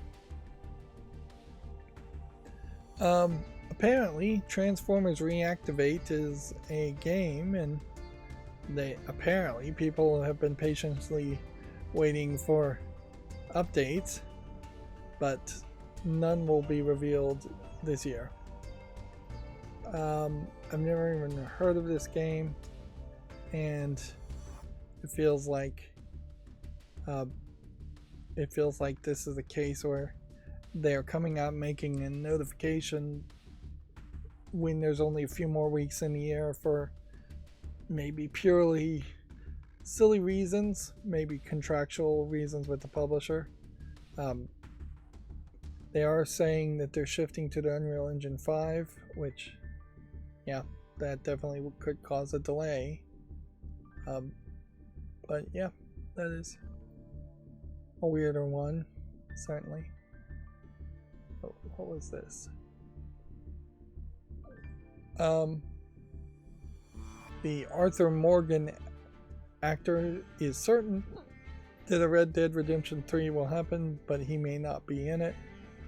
Which, okay, take that for what it is worth. This is from Video Games Chronicle, and I need to be careful about not going back to my main Twitter. Apparently, A Brother, A Tale of Two Sons as remake has seemingly leaked. This was one of those games that was critically acclaimed. I felt like the story got weak in the third act of a 3-act play, and then the game itself was an interesting experiment in a controlling mechanism, but it's basically just a gimmick and was never done again. You can't, the way the story goes, unless you're going to remake the story and change the events of the story. You can't really make a sequel. You probably can't make a prequel. You could make a spiritual successor, but you would just be making a game that's the same old gimmick. It is one of those games that is a fun little short adventure experience, and I wish there were more of those in general. So a spiritual successor would be my preference, but yeah. Everything wants to be AAA now. Let's see. GameDeveloper.com has an article that says the US official has scolded NVIDIA for circumventing the export laws with sneaky GPU redesigns. NVIDIA's loopholes around export restrictions to sell products in China has hit a breaking point for the Commerce Department. So yeah, NVIDIA's in the doghouse. I'm sure they really don't care that much for selling video cards in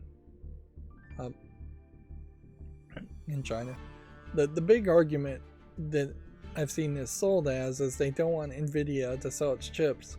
They could make artificial intelligence algorithms or beat the US on an economic level effectively, I think, more than a militaristic level. Although I think there are possibilities that this is true, or there definitely are suspicions amongst politicians that China just has a lot of ambition, if not already ability, to live deepfake politicians and other people effectively. And so there is definitely a legitimate concern that you could hijack a presidential inauguration or a presidential speech in the United States, hijack that signal, deepfake a president saying something completely different, and creating a lot of chaos and panic, or disinformation at least. But there is also an argument that the cat's out of the bag there. So does this mean anything for gamers? Not really, not unless the US government severely fined NVIDIA and they just raised the prices of video cards to counter that, which they have already raised the prices of video cards to a ridiculous level, and NVIDIA is not satisfied or not capable of being satisfied with the profits they're making from selling graphics cards to gamers, and they've long since stopped being satisfied with selling graphics cards to gamers. Instead, they've been selling it to Bitcoin miners mostly in the past few years. So yeah, they can't really raise the price anymore. They can't get more money that way. So them making different types of non-gaming graphics cards or chips in general that aren't based around GPU is the way I think they're going to try and go. They could certainly try to break into the mobile market. Now would be the time to say, hey, we're going to double down our efforts into being on things like the Steam Deck and on cell phones in general, and we're going to work on being a lot more efficient with power. But yeah, otherwise NVIDIA cards are not really necessary. If you have a 2080, if you have a 3080, you're good. If you have a 4080, you're great. If you have a 2070, 3070, or 4070, you're probably okay too. Particularly if you're not trying to push higher than 1080p or higher than even 144 hertz.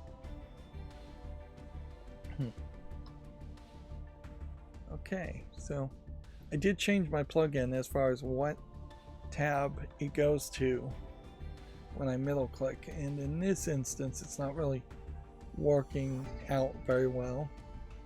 because it is just driving me back to the Twitter tab. We'll see how it works with the macro opened tabs in a second. There's a report that Bungie is at risk of a full takeover, according to GameDeveloper.com article. Full Sony takeover, which over a month after laying off 100 employees.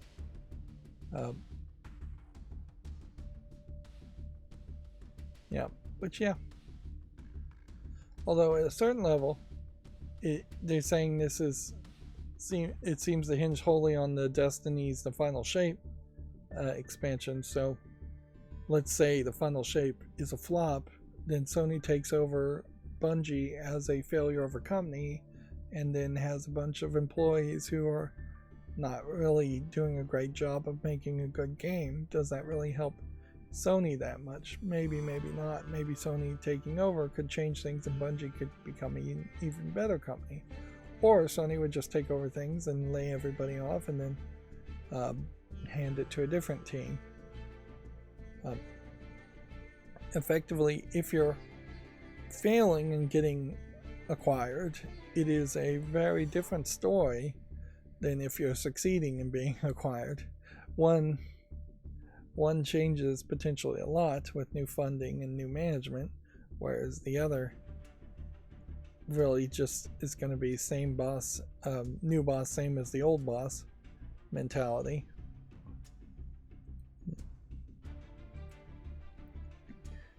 I saw this open world survival crafting game called Voyagers of Nera, and it looks a lot like that game Submerged, which there is something to that. Also, the Video Game Awards either are happening right now or are about to happen. Yeah, I always wanted the Submerged art style to be in more of an open world style game. Looking at this trailer, it doesn't really feel like it is actually what we're going to get there. Maybe some of that. Yeah, this feels much more like it's an MMO with a world that is very flooded, but still has a lot of violence. Something that might be procedurally generated islands like Minecraft, or which would make some sense.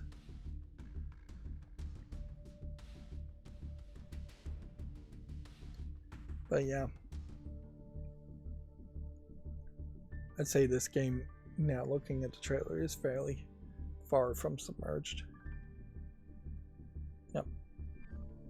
Which that kind of dashes my hope. This doesn't look terrible as a open world survival crafting game, and compare this to something like Minecraft and it looks very good, but you do have to certainly question how much content you can get into your initial release of a game compared to the years and years of additional content that a game like Minecraft has, and the fan base and fandom around Minecraft still being super strong, whereas almost every other survival crafting game loses its fan base and has lost its fan base fairly quickly.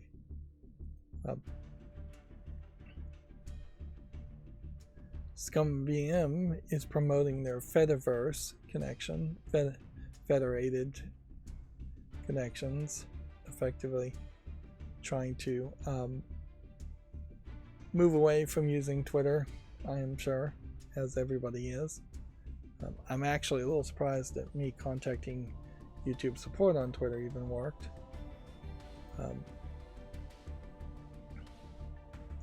And then the Bethesda has, once again, and now you have to assume that this is with the blessing of Microsoft. You would think it would be.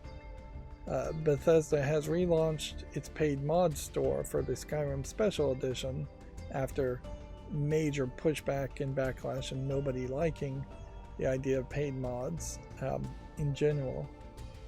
This time putting a couple of patches into it so It technically runs fine on the Steam Deck. The two things that I heard that they changed is they just programmed it to bring up the virtual keyboard when you typed in your name, and got rid of the original launcher, so it just runs by its automatic detected settings, which arguably are not the best settings to use on the Steam Deck to play Skyrim Special Edition. But yeah, that making a couple changes just to bring back the paid mod store, again, I suspect with Microsoft's blessing, does give us a hint at Microsoft still really not being the best steward to own companies. But this might also just be the last gasp of ZeniMax. We can live in hope that this is the last gasp of the management at ZeniMax, and we start to see most of those employees laid off. Although it doesn't seem like it's the case. We hear about layoffs again and again, and very few people, enough that they are being individually announced and named when they do leave a company as far as management goes. We're not seeing significant amounts of management getting laid off, which is really what should be happening across all industries. So we should be seeing the middlemen, the lower management people getting laid off, and it just is not happening, and it just never will happen, because a lower manager can always blame an associate level employee and say they're garbage and that they should be laid off first. Lower managers also are not held to anywhere the same metrics as associate level employees. A lower manager's metric may literally be just how many people did you lay off? Did you keep us on budget by laying off people below you? It's hard to get rid of management in general once you've established the system.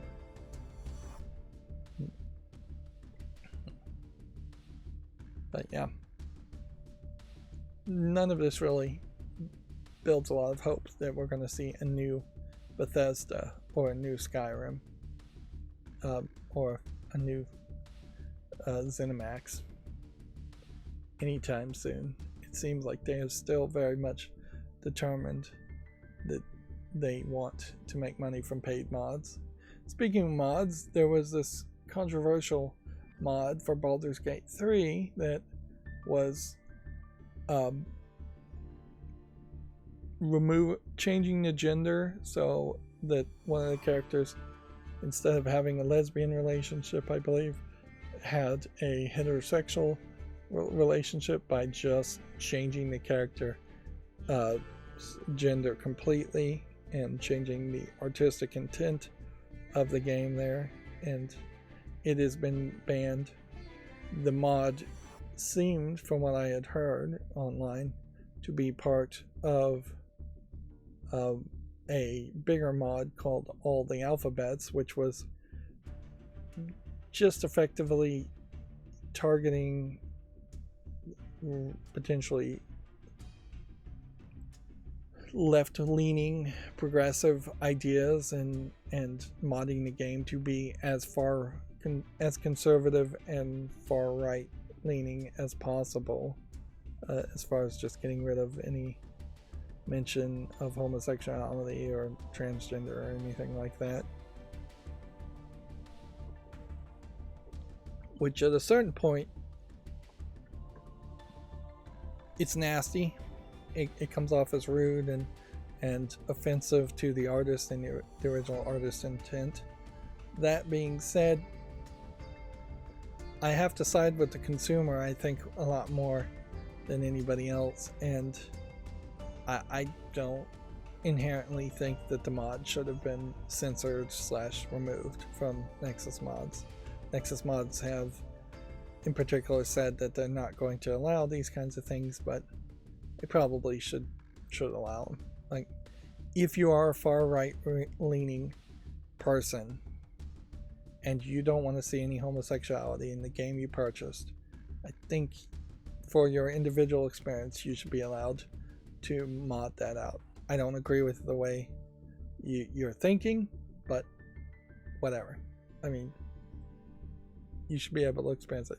The worst case scenario there is you have a game like Baldur's Gate 3 get modded to be all heterosexual for one reason or another. And I could see people not having a political ideological reason for it. I could see people just having a sexual preference for that, and then that line is going to get blurred very quickly. If they just want the character to be male, or if they just want a character to be female, it's been done in the opposite direction. There's been plenty of mods that have taken male characters, I'm sure, and turned them into female characters. But yeah,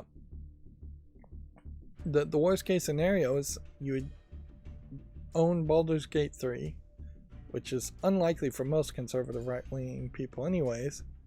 I think if they had left it up, they probably would have seen that very few people actually installed or used the mod, and that would have been the most damning thing you could have done. But yeah, you'd have to be conservative, but not so conservative that you hate video games in general and would play a Baldur's Gate 3 game based on Dungeons and Dragons, which most conservative people hate too for one reason or another. Usually it's the one reason of religious reasons. But yeah, you own the game, you install the mod, and then what? You raise your children and have your children play that game? That's about all you can do with it. You're affecting the children, your own children potentially, and that's about it. Like, Baldur's Gate 3 is not a game that would be installed on like public computers, and games in general aren't installed in public computers anyways. So yeah, I think you're doing a lot more harm by removing people's freedom of choice, by removing a game from Nexus, than you are doing harm by allowing people who might just be curious and might want to look at the mod for a second. And yeah, I wouldn't be surprised if the numbers even got big, if it wasn't just a lot of Streisand effect, people getting mad at it. Yeah. But yeah, I guess I generally have to just disagree with Nexus mods there. Their censoring and censorship is wrong, even though I'm obviously now going to be forced to censor my own content more on YouTube, because YouTube's forcing me to censor it. And then let's see, Minecraft was promoting their new Minecraft channel in Spanish, which, yeah, them making a new Twitter channel in Spanish at this point is kind of crazy. Also, it's kind of silly.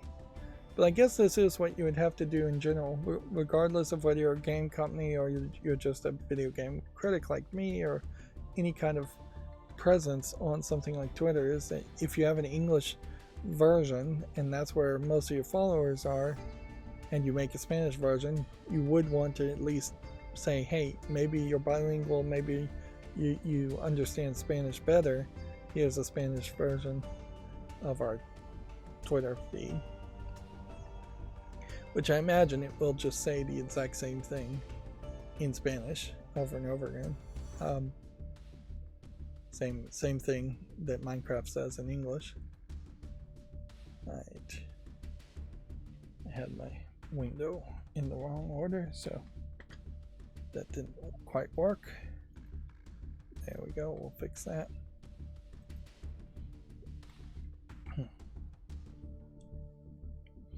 I still don't feel like I'm getting quite enough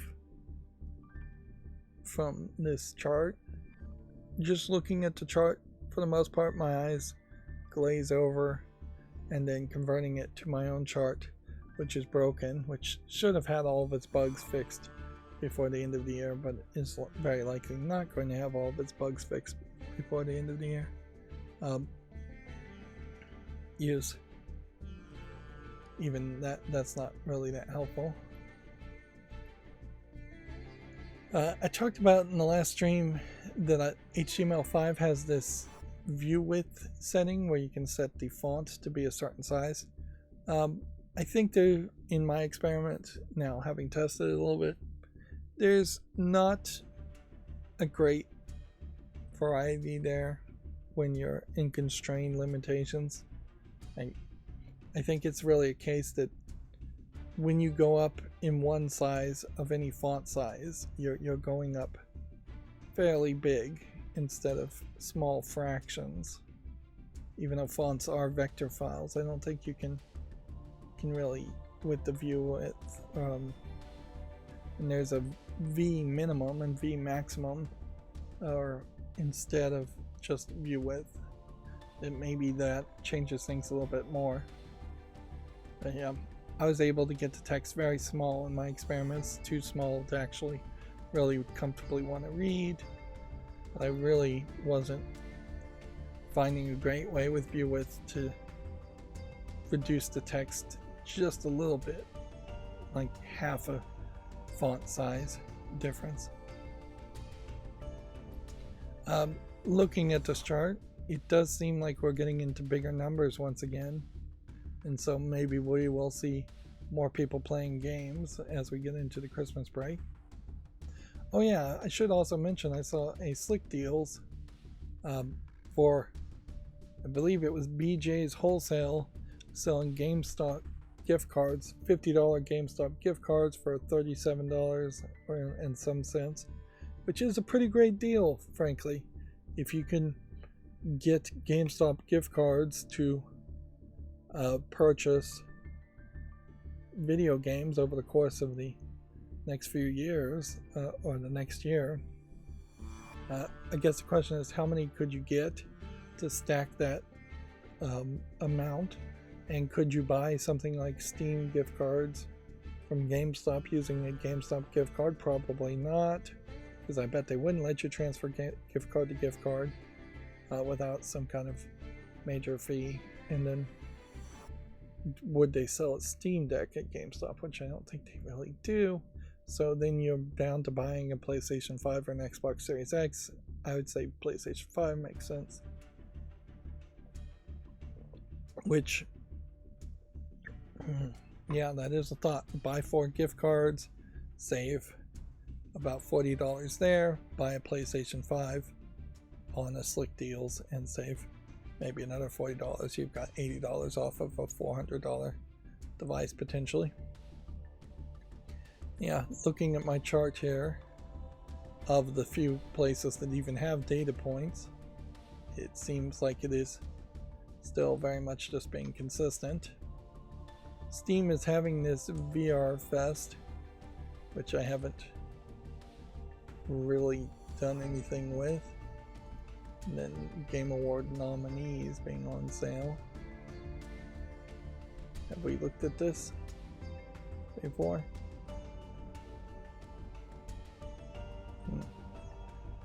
Some of these games are on sale.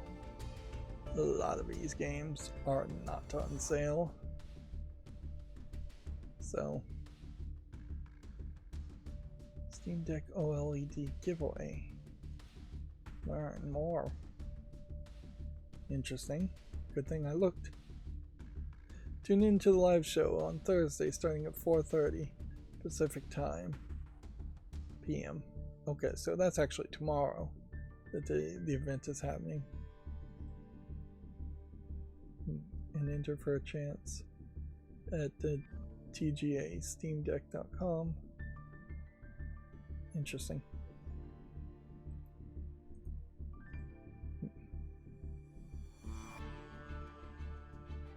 Promotion starts in 22 hours. See, so this is a whole different website it brought me to. Interesting.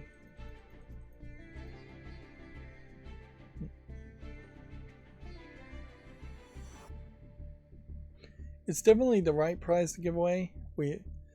I believe they were giving away something, probably Steam Decks again. I guess Return of the Obra was a winner in a previous year.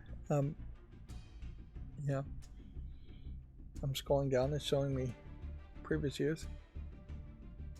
There is an argument here to just buy everything on this list if you were just trying to cover major games. Day of the Devs, I believe, is also happening right now. And then Wholesome Snack event, that seemed like that was something new last year as far as centering around wholesome games. Injustice 2 is selling for $4.99.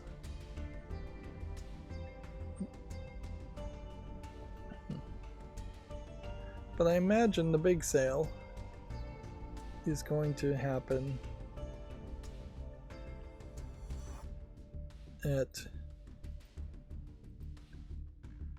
in the case of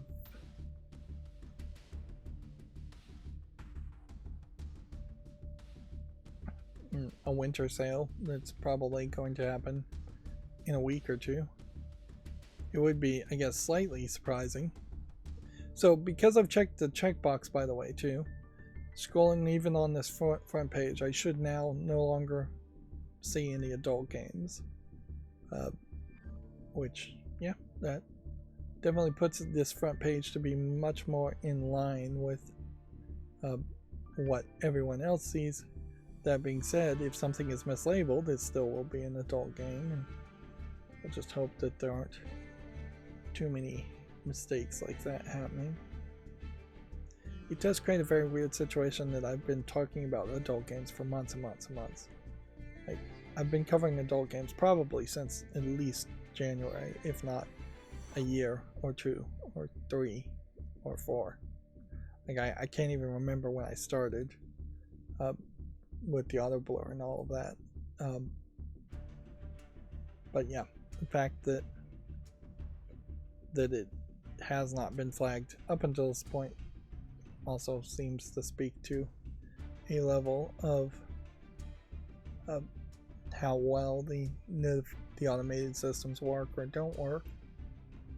I would also say, I think when they deleted my account and brought it back, I potentially lost 90 subscribers. So I am also, with the warning, which may in itself mean that they would never really monetize my channel, I'm also feeling like I lost 90 subscribers, which may be very well 90 people who subscribe to my channel and have since had their own accounts deleted, or spam bots or spam accounts and things like that. But yeah, that doesn't feel good, and I can only say I think that's the case. I'm not really sure. Apparently they have a new Steam VR user interface as of October 25th, Steam VR 2.0, which, okay, looks interesting, I suppose is the right word to use. I mean, it just kind of looks like an interface. It's actually not that interesting. And I don't know what Steam VR 1.0 looked like, so I don't have any real way to compare the two. And my interest in VR is still incredibly low. I don't know why there's so much of a picture here. So, yeah.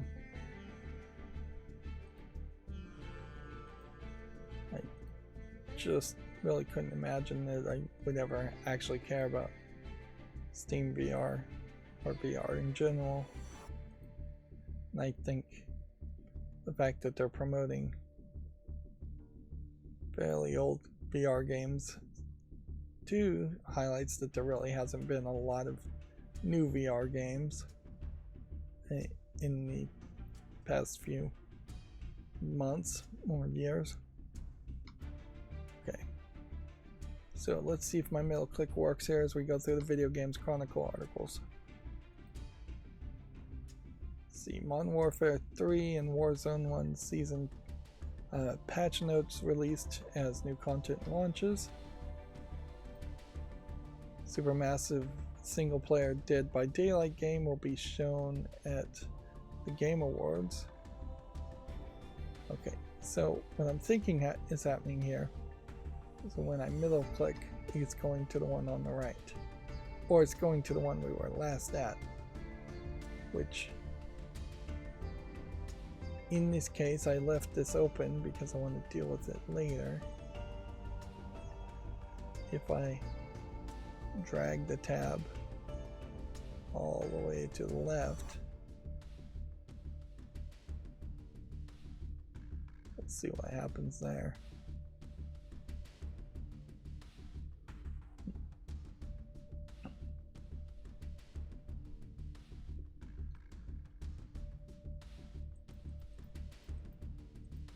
See what happens now. Bungie's position as an independent Sony subsidiary is reportedly under threat. Sony could take complete control of its studio if it fails to meet financial targets, it's claimed. Yeah, it could, but that doesn't mean it will. Is everything that was announced at the Day of Devs Game Awards edition. Day of Devs is I Am 8-Bit and Double Fine. Microsoft owns Double Fine. I don't know if Microsoft owns I Am 8-Bit. So it is an event that maybe has a little bit of history, but honestly should probably just be merged into the Game Awards, unless it is really just a case that there are too many notifications to all be at the Game Awards, or the Game Awards wants to strictly be about giving awards to games that have already been released, where this is potentially announcements of new games. But yeah, either way, the argument I guess would be that these notifications should probably be more separated out instead of a couple days, a couple hours difference, or right before. Apparently Braid Anniversary Edition, which we already knew about. Cryptmaster, it's not a game I recognize. Dome King Cabbage is not a game I recognize. Drag Her, which seems to be a fighting game of drag people, ladies in drag, which, yeah, this is potentially a joke game that maybe does not rise to the level of quality to be presented amongst the set of group of fairly high quality looking games. A game called Flock. Then we have Hermit and Pig. Yeah, these are pretty much all new except for Braid Anniversary Edition, which I guess would make some sense too if the idea of Day of the Devs is to promote new independent games, which probably is. Kind Words 2. I don't know why you really need a sequel to Kind Words when all that was a very low effort asset flip game that encouraged players to send kind words to other players, and that's the entire gimmick of the game. Almost off the Jeff Minter story. Who's Jeff Minter?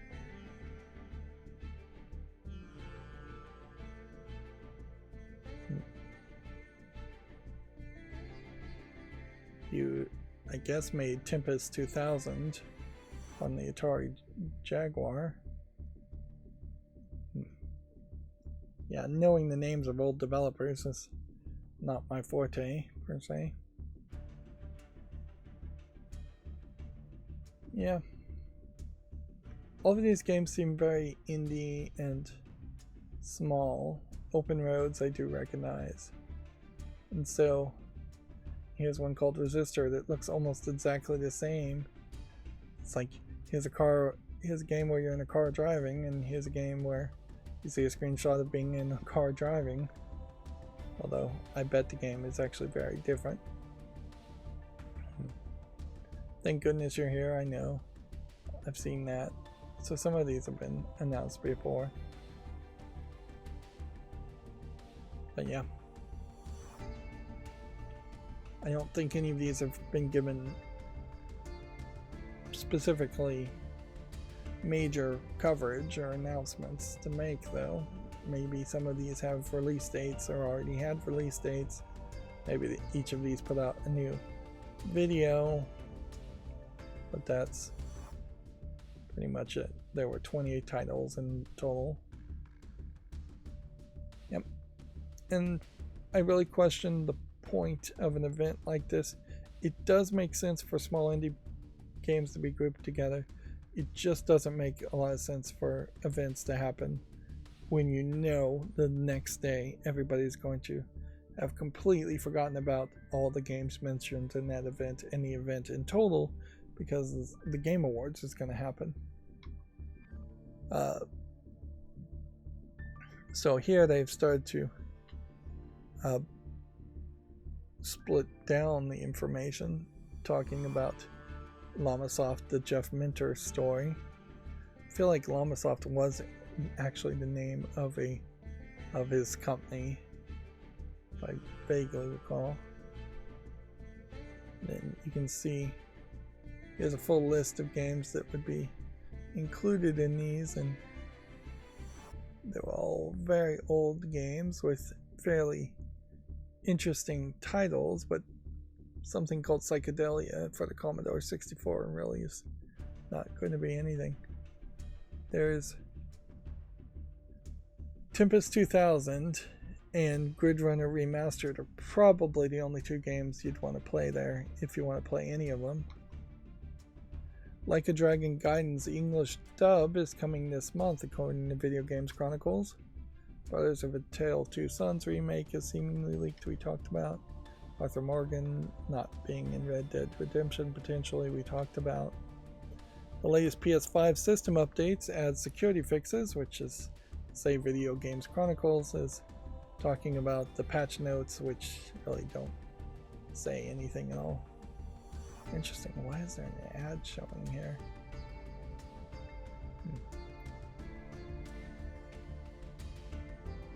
Maybe that's because they're specifically talking about the PlayStation 5, or maybe they've changed their website. Like right now, Amazon's got the PlayStation 5 for $500. Best Buy's got it for $500. Walmart or Walmart Plus has got it for $789, which is way overpriced. We already talked about Mortal Kombat Story DLC getting followed by a big surprise. Which the other big surprise may be just Ed Boon is retiring, or that this is the last Mortal Kombat game ever. We talked about GTA trailer getting a lot of views, which obviously a lot of people are going to look at it.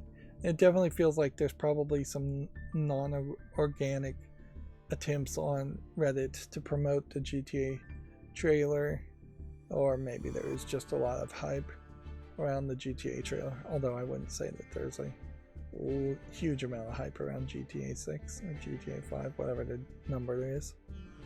We talked about Twitch. Xbox's Winter Game Fest includes 33 demos of new and upcoming indie titles, which the art here in particular feels weird. Idea at Xbox, just not really.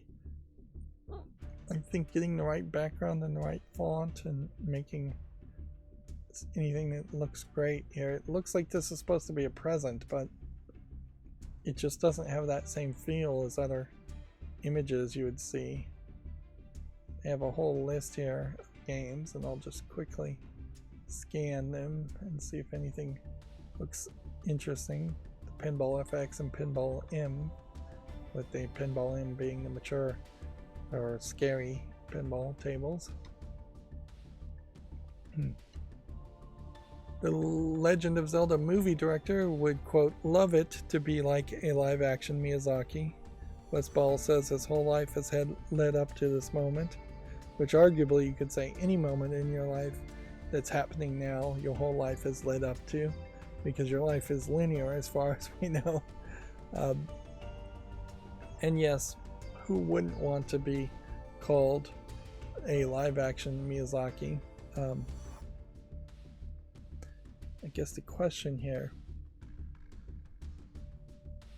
that we need to clear up is when he says Miyazaki, he means Studio Ghibli's Miyazaki, the maker of My Neighbor Totoro and a bunch of other Spirited Away, bunch of other animated movies that technically would be called anime in Japan, but arguably are very far away from being influenced by anything else animated in Japan. And most of the Miyazaki movies are instead influenced fairly by European and British cultures and mythos and history. It's also worth mentioning that The Boy and His Crane, which is out now in the West, was very poorly received, and Miyazaki has not really had a good new movie in several attempts. He's old, he keeps trying to retire and can't retire. His ideas are repetitive and played out these days, is the criticism. So when you say you'd love to be a live action Miyazaki, you really probably mean you'd love to be a live action version of Miyazaki when he was making Spirited Away, when he was making My Neighbor Totoro, when he was young and youthful and making his first successful series of movies. You probably don't want to be like him now, where he seems like he can't win for trying. And I'm sure when you throw out the name Miyazaki, some people could fairly enough have confused it with just Shigeru Miyamoto, the maker of Link and Zelda and Nintendo, Super and Mario, which you could say the exact same thing. He could easily say he would love it to be like a live action Shigeru Miyamoto.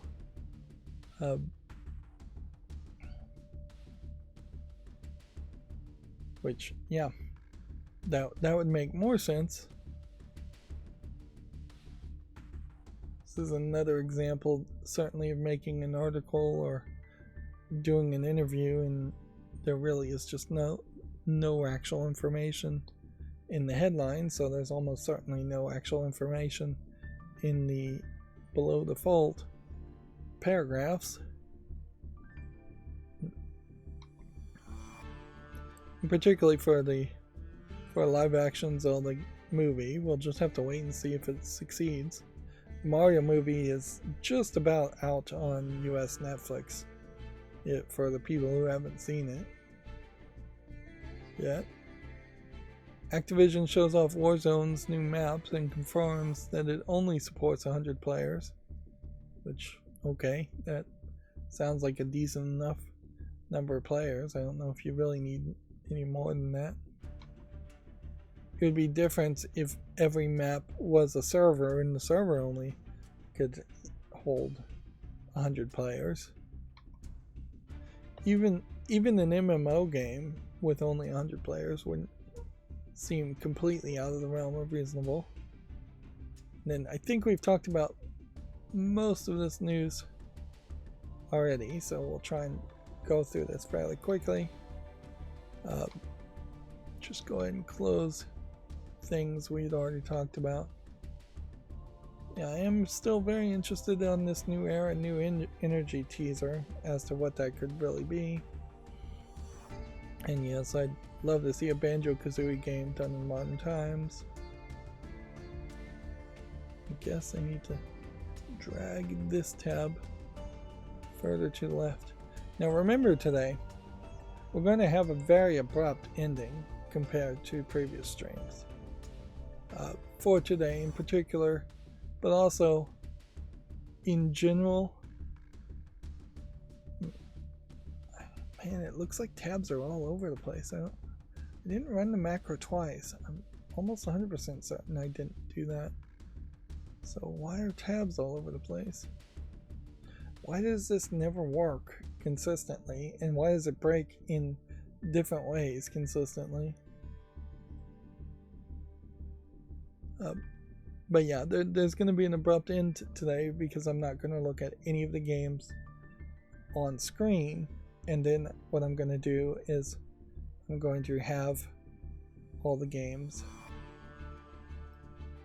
ready and talk about them on a slight delay the next stream. So over the course of the weekend, that would be Saturday and Sunday between a Friday and Monday, or if I missed a day, it would be longer, obviously. But yeah, Monday, Wednesday, and Friday is when I stream, so you're talking games that came out still within the past week, and it's still going to be a case where making YouTube shorts are going to delay when the YouTube shorts come out by a fair amount anyways. I'm kind of assuming that this is going to be a cover art style image, but I wouldn't be surprised if there's a completely different image that GTA 6 has for its cover art. Not that cover art really means much. Apparently, the Elden Ring producer says its expansion will be a little while yet and compares it to Bloodborne. I don't know if this sale is still on. Yep. I definitely would want to buy this. If I'm just trying to buy a Blu-ray player, buying an Xbox Series X versus a PlayStation, knowing that PlayStation just lost the negotiations for like their storefront of Discovery shows. Yeah, there are some reasons why if you're just going to get a Blu-ray player to get a PlayStation instead of an Xbox, but for the price difference, if this sale was still going on, that would make a lot more sense. Assuming it does play 4K UHD discs, which I think I looked that up and then immediately forgot whether the Series X or the PS5, either one of them play 4K UHD discs. Yeah, a lot of these are really, really old articles, which I have no idea why it would go back this far.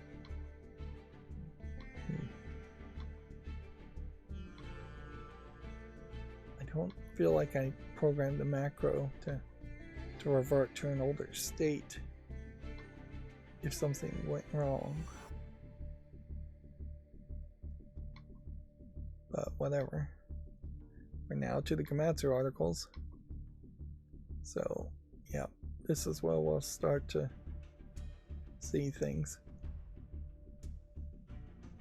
So then I guess the question here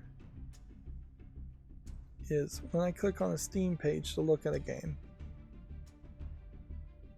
from Gamatsu, you're fairly likely to know that that's not going to be an adult game.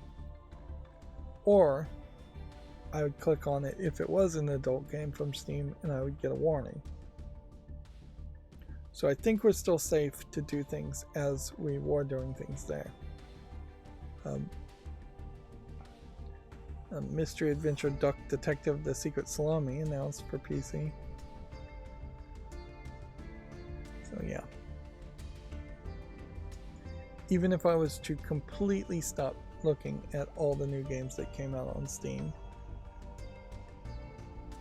I could still talk about all the Gamatsu Game Press announcements. This Europa game I've already got on the follow list. It launches April 16th. We now know the launch date. Eastward DLC Octopia launches January 31st for the Switch and PC.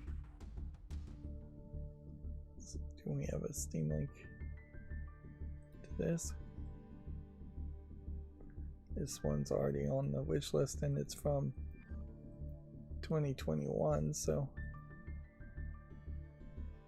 it has an argument to, let's see, can we make YouTube Shorts on DLC is the question. I'm not sure I ever figured that one out. See, Paladins adds PS4 and 5 support in Switch versions. Choose your own story multiplayer game. Another one I haven't seen, but apparently has been around for a while.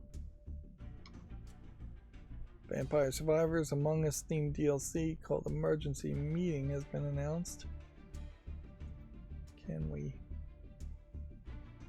find that DLC content? Yes. Before we do that though, let's check Vampire Survivors is on the wish list.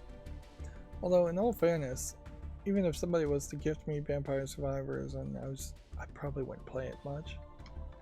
Just doesn't really look like anything. A game called Snacko is early access for PC.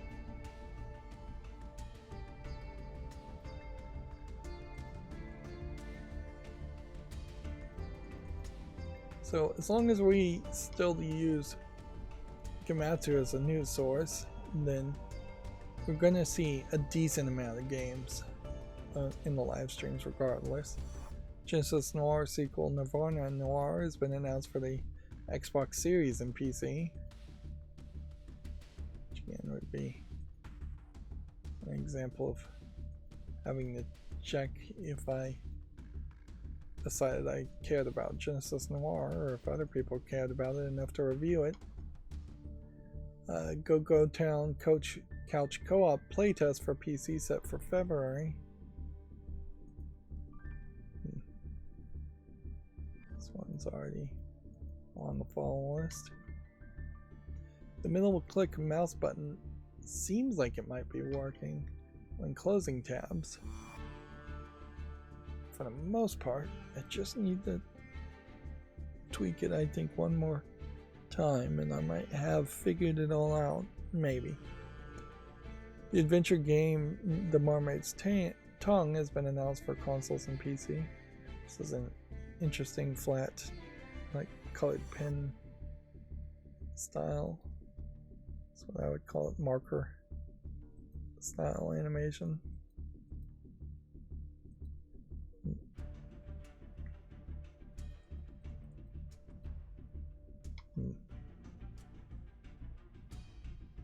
Lightyear Frontier launches in early access of March 2024.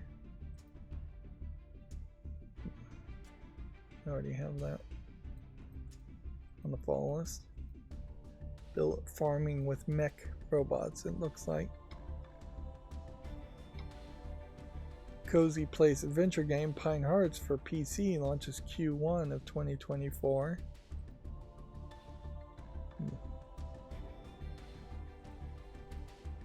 There is a scenario here where even if I didn't show the games during the live streams, me curating them and making YouTube shorts would still happen.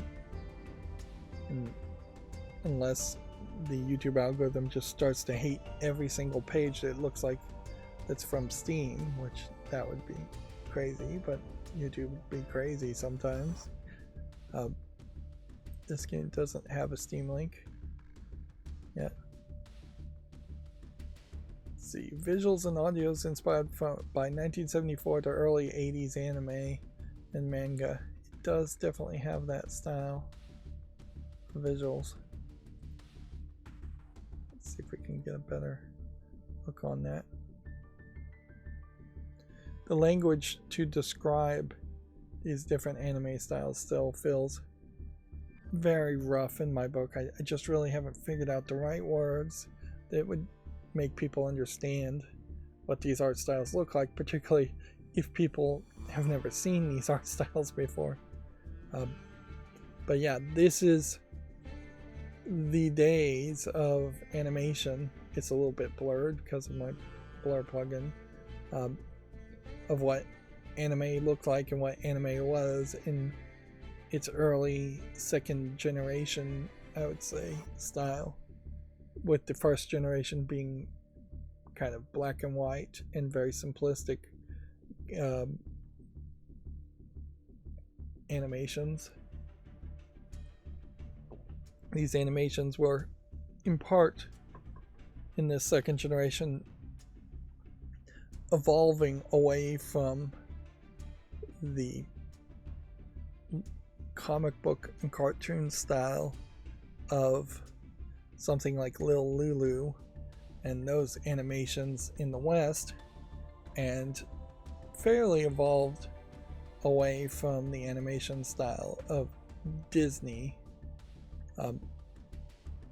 In particular, I think a lot of animators were originally influenced by like Disney's first animated movie, Sleeping Beauty. Full-length movie, I believe, was Sleeping Beauty from Disney. They did animations before then that were shorts. But yeah, I think a lot of people were inspired by that and then evolved from that point and didn't really have to take any more inspiration from Disney, which, in fairness, in that whole era, not a lot changed between the different animations. They were all very well polished and hyper realistic in their style, but you don't start to see Disney try to do any kind of crazy art styles until nearly the point where they start going CGI and 3D. It's all pretty much the same art style over and over again.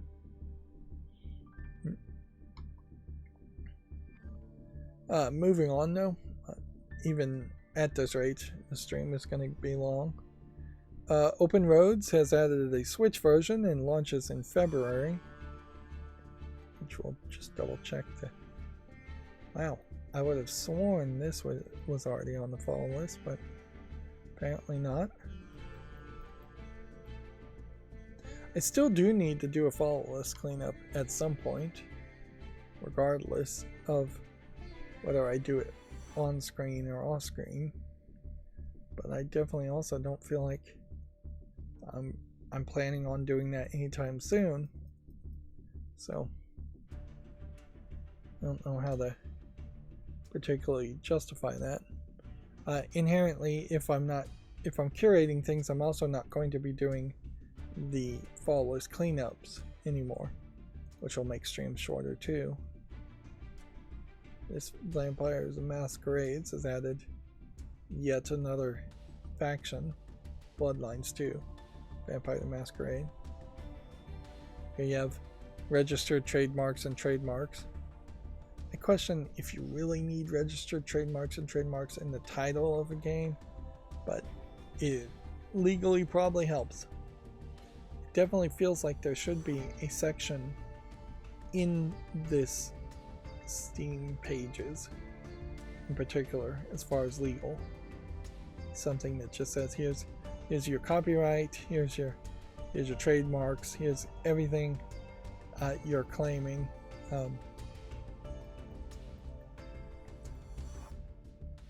Yeah, as I understand it, using the R with the circle around it as far as a registered trademark comes with some criminal liability if you misuse it and aren't actually registered as a trademark. So you can't actually use the R, even though you obviously can. It's a symbol you can type. So, and yeah, I imagine most people could claim the registered trademark, but I don't know if it really gives you. It probably gives you a little bit more protection, but probably not that much more than just using the trademark symbol itself. T-Witch Simulator Loose Leaf announced for PC. Now what I'm noticing here, now that I know I'm not going to be looking at games, is that I'm actually talking less about the games from Gamatsu. So I don't know why that would be the case, other than maybe I'm just a little low energy today. A romance visual novel called Ambitious Mission is coming to the PS4 and Switch on March 21st in 2024 in Japan. And I guess this would be the thing that might still be an issue here, is that maybe we should be a little bit more careful and not even show the anime girls in bikinis too, or at the very least we should probably be fairly brief about it and just scroll down and do it like that. Yeah, there's no Steam link to this one. The boss rush action game Nano Apostle has been announced for PC. Which this is maybe a game we've already looked at, or maybe not. It does have a Steam link. This feels like this is increasingly going to be the new color palette where you see. Probably has been fairly a long time since anime has been 100% bright reds and greens and blues of a color palette. A lot of shows have always been very dark in the color palette, at least. But yeah, it definitely comes off as a different feeling game when it is those darker colors. Tekken 8 has a gameplay trailer for Sergei Dragunov. If you want to check that out on Gamatsu. The Famitsu review scores for issue 1827 are now available, with this game getting 27 out of 40. Motoi Solo No Girlfriend Since Birth getting 31 out of 40. Salt and Sacrifice getting 27 out of 40. Ooh. Either that is a terrible Switch port, or Salt and Sacrifice is a very underwhelming sequel to the Salt and Sanctuary game. And then the Submerged Hidden Depths game coming to the PS5 and 4 getting 29 out of 40. So not particularly good game releases this week, which maybe doesn't really matter much because we're so close to Christmas and the end of the year. But yeah, that is disappointing scores for all 4 games. The game Cards RPG The Misty Battlefield has a limited time demo now available on PC. Let's see if maybe that would give us any reviews. I guess maybe not, because you get the review. You'd only be able to get the demo, and then I don't think you can review the demo. Which it definitely feels like it would make more sense to have a demo page that you could reach somehow and have reviews on a demo specifically. You'd probably want that feedback, particularly if you're giving out a timed demo before the game is released. But yeah, Steam doesn't seem to support that. Touch Detective 3 and the Complete Case Files launches March 28th in the West. I assume this might include the 2 previous games, or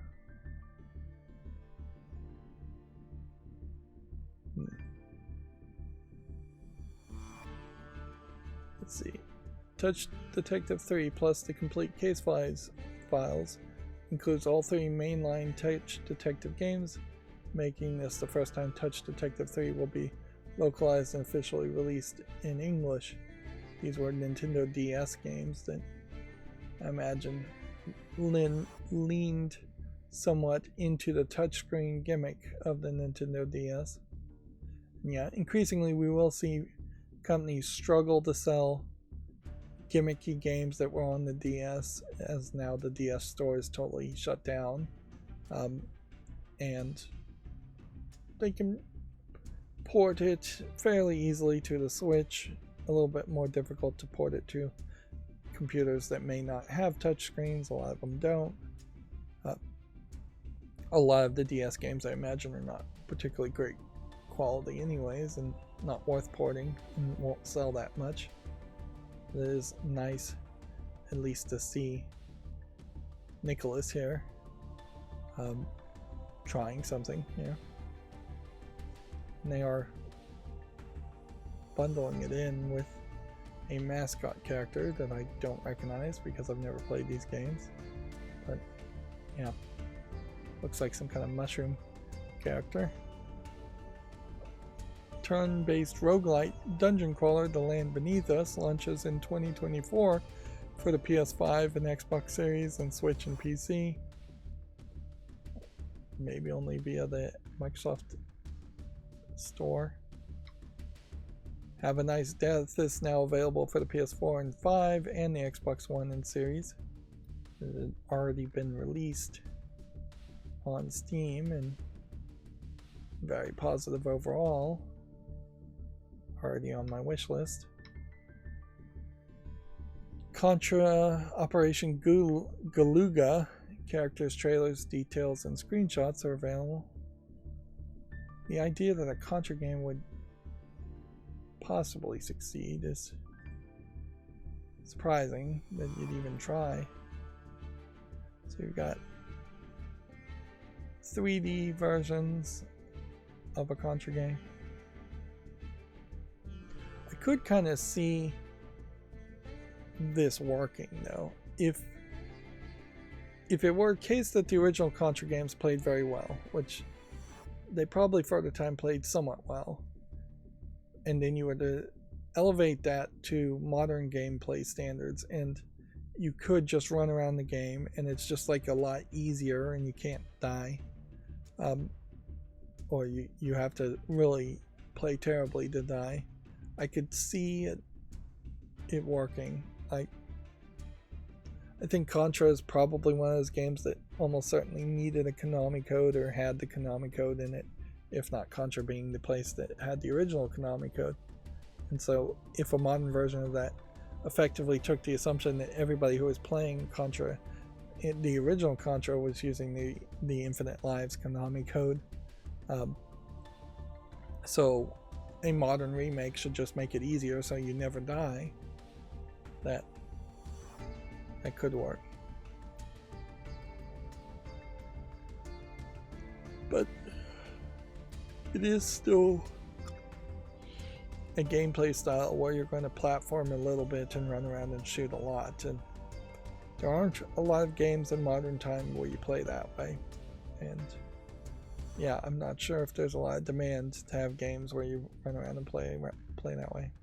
This does look like you have a lot more characters to play as, and that there's a lot more diversity in the characters too, which, yeah, okay.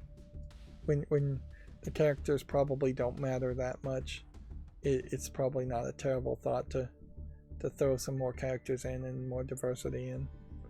Honestly, if every game added 2 females and a male minority into every game, it would work fairly nicely. Every game that doesn't already have that. Although it would be a lot, certainly, if you say took Zelda Breath of the Wild and then all of a sudden squeezed in a new female protagonist or 2 and a male minority protagonist in an established series. But there are plenty of secondary characters that can be added to a Zelda game at any point. Moving on, Partial Corpse limited time demo is now available for the Xbox Series. This is another game that I feel like I've missed. Apparently I didn't.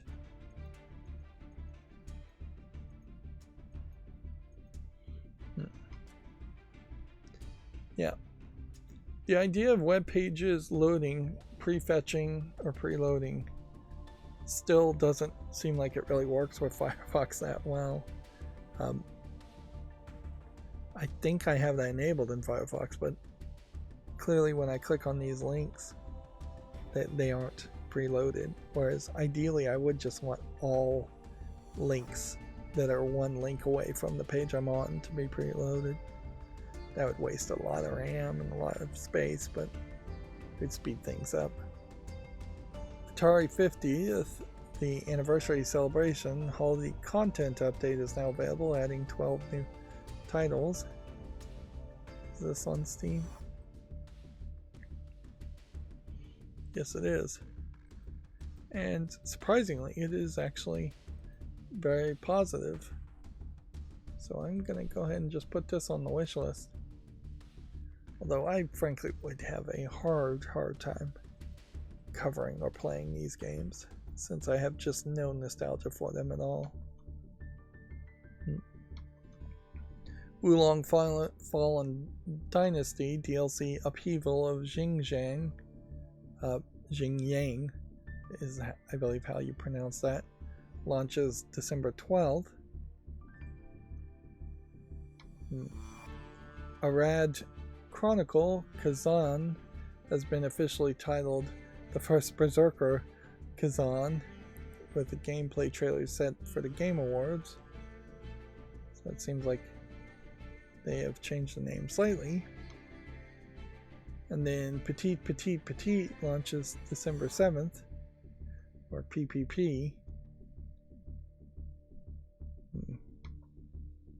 Persona 3 Reload has yet another character trailer if you want to check that out on Gamatsu.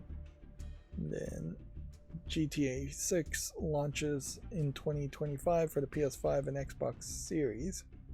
No PC talk and no Switch talk. And then The Last of Us Part 2 Remastered has a no return mode trailer if you want to look at that. And then Dragon Age Dreadwolf has the Thetis Calls trailer, full reveal set for 2024.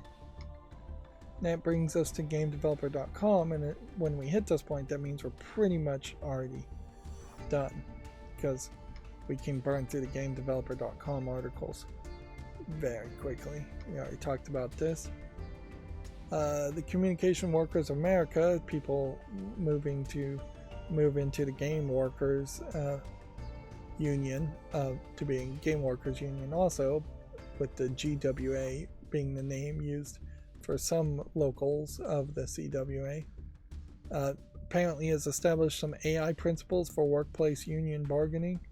The CWA doesn't want to stop AI, but wants to ensure the technology is used in a way that benefits all workers and unions as much as possible, which is exactly what a union should be focused on, if not just focused on benefiting all unions, although unions tend to fall apart very quickly if they aren't benefiting all workers.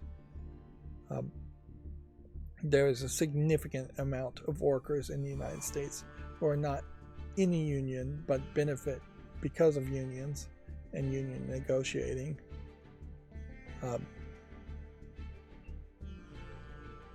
Don't know if I really want to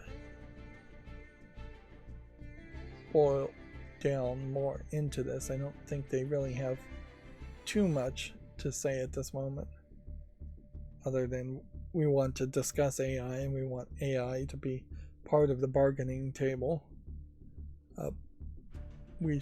It will be much more interesting and much more relevant information when the CWA forms a union and gets to the point where they negotiate their first contract, and part of their first contract or their first strikes are going to be around AI. Even the SAG-AFTRA focus around AI and it being reported around AI, I think was probably a misnomer, and they should have just been more focused on standard boring issues like pay and workers, healthcare and things like that. We already talked about this. Phantom Inspiration and the Ethical Auteur with Xavier Nelson Jr. This is apparently an article pointing to a podcast. Everybody seems to have a podcast now. I didn't realize GameDeveloper.com was one of them. And then Twitch leaving Korea.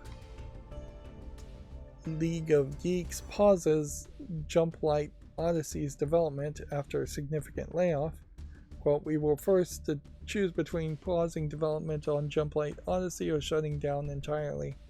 which sounds like you should have just shut down entirely, because if you're not making any progress forward, what are you doing? Is your company just in stasis?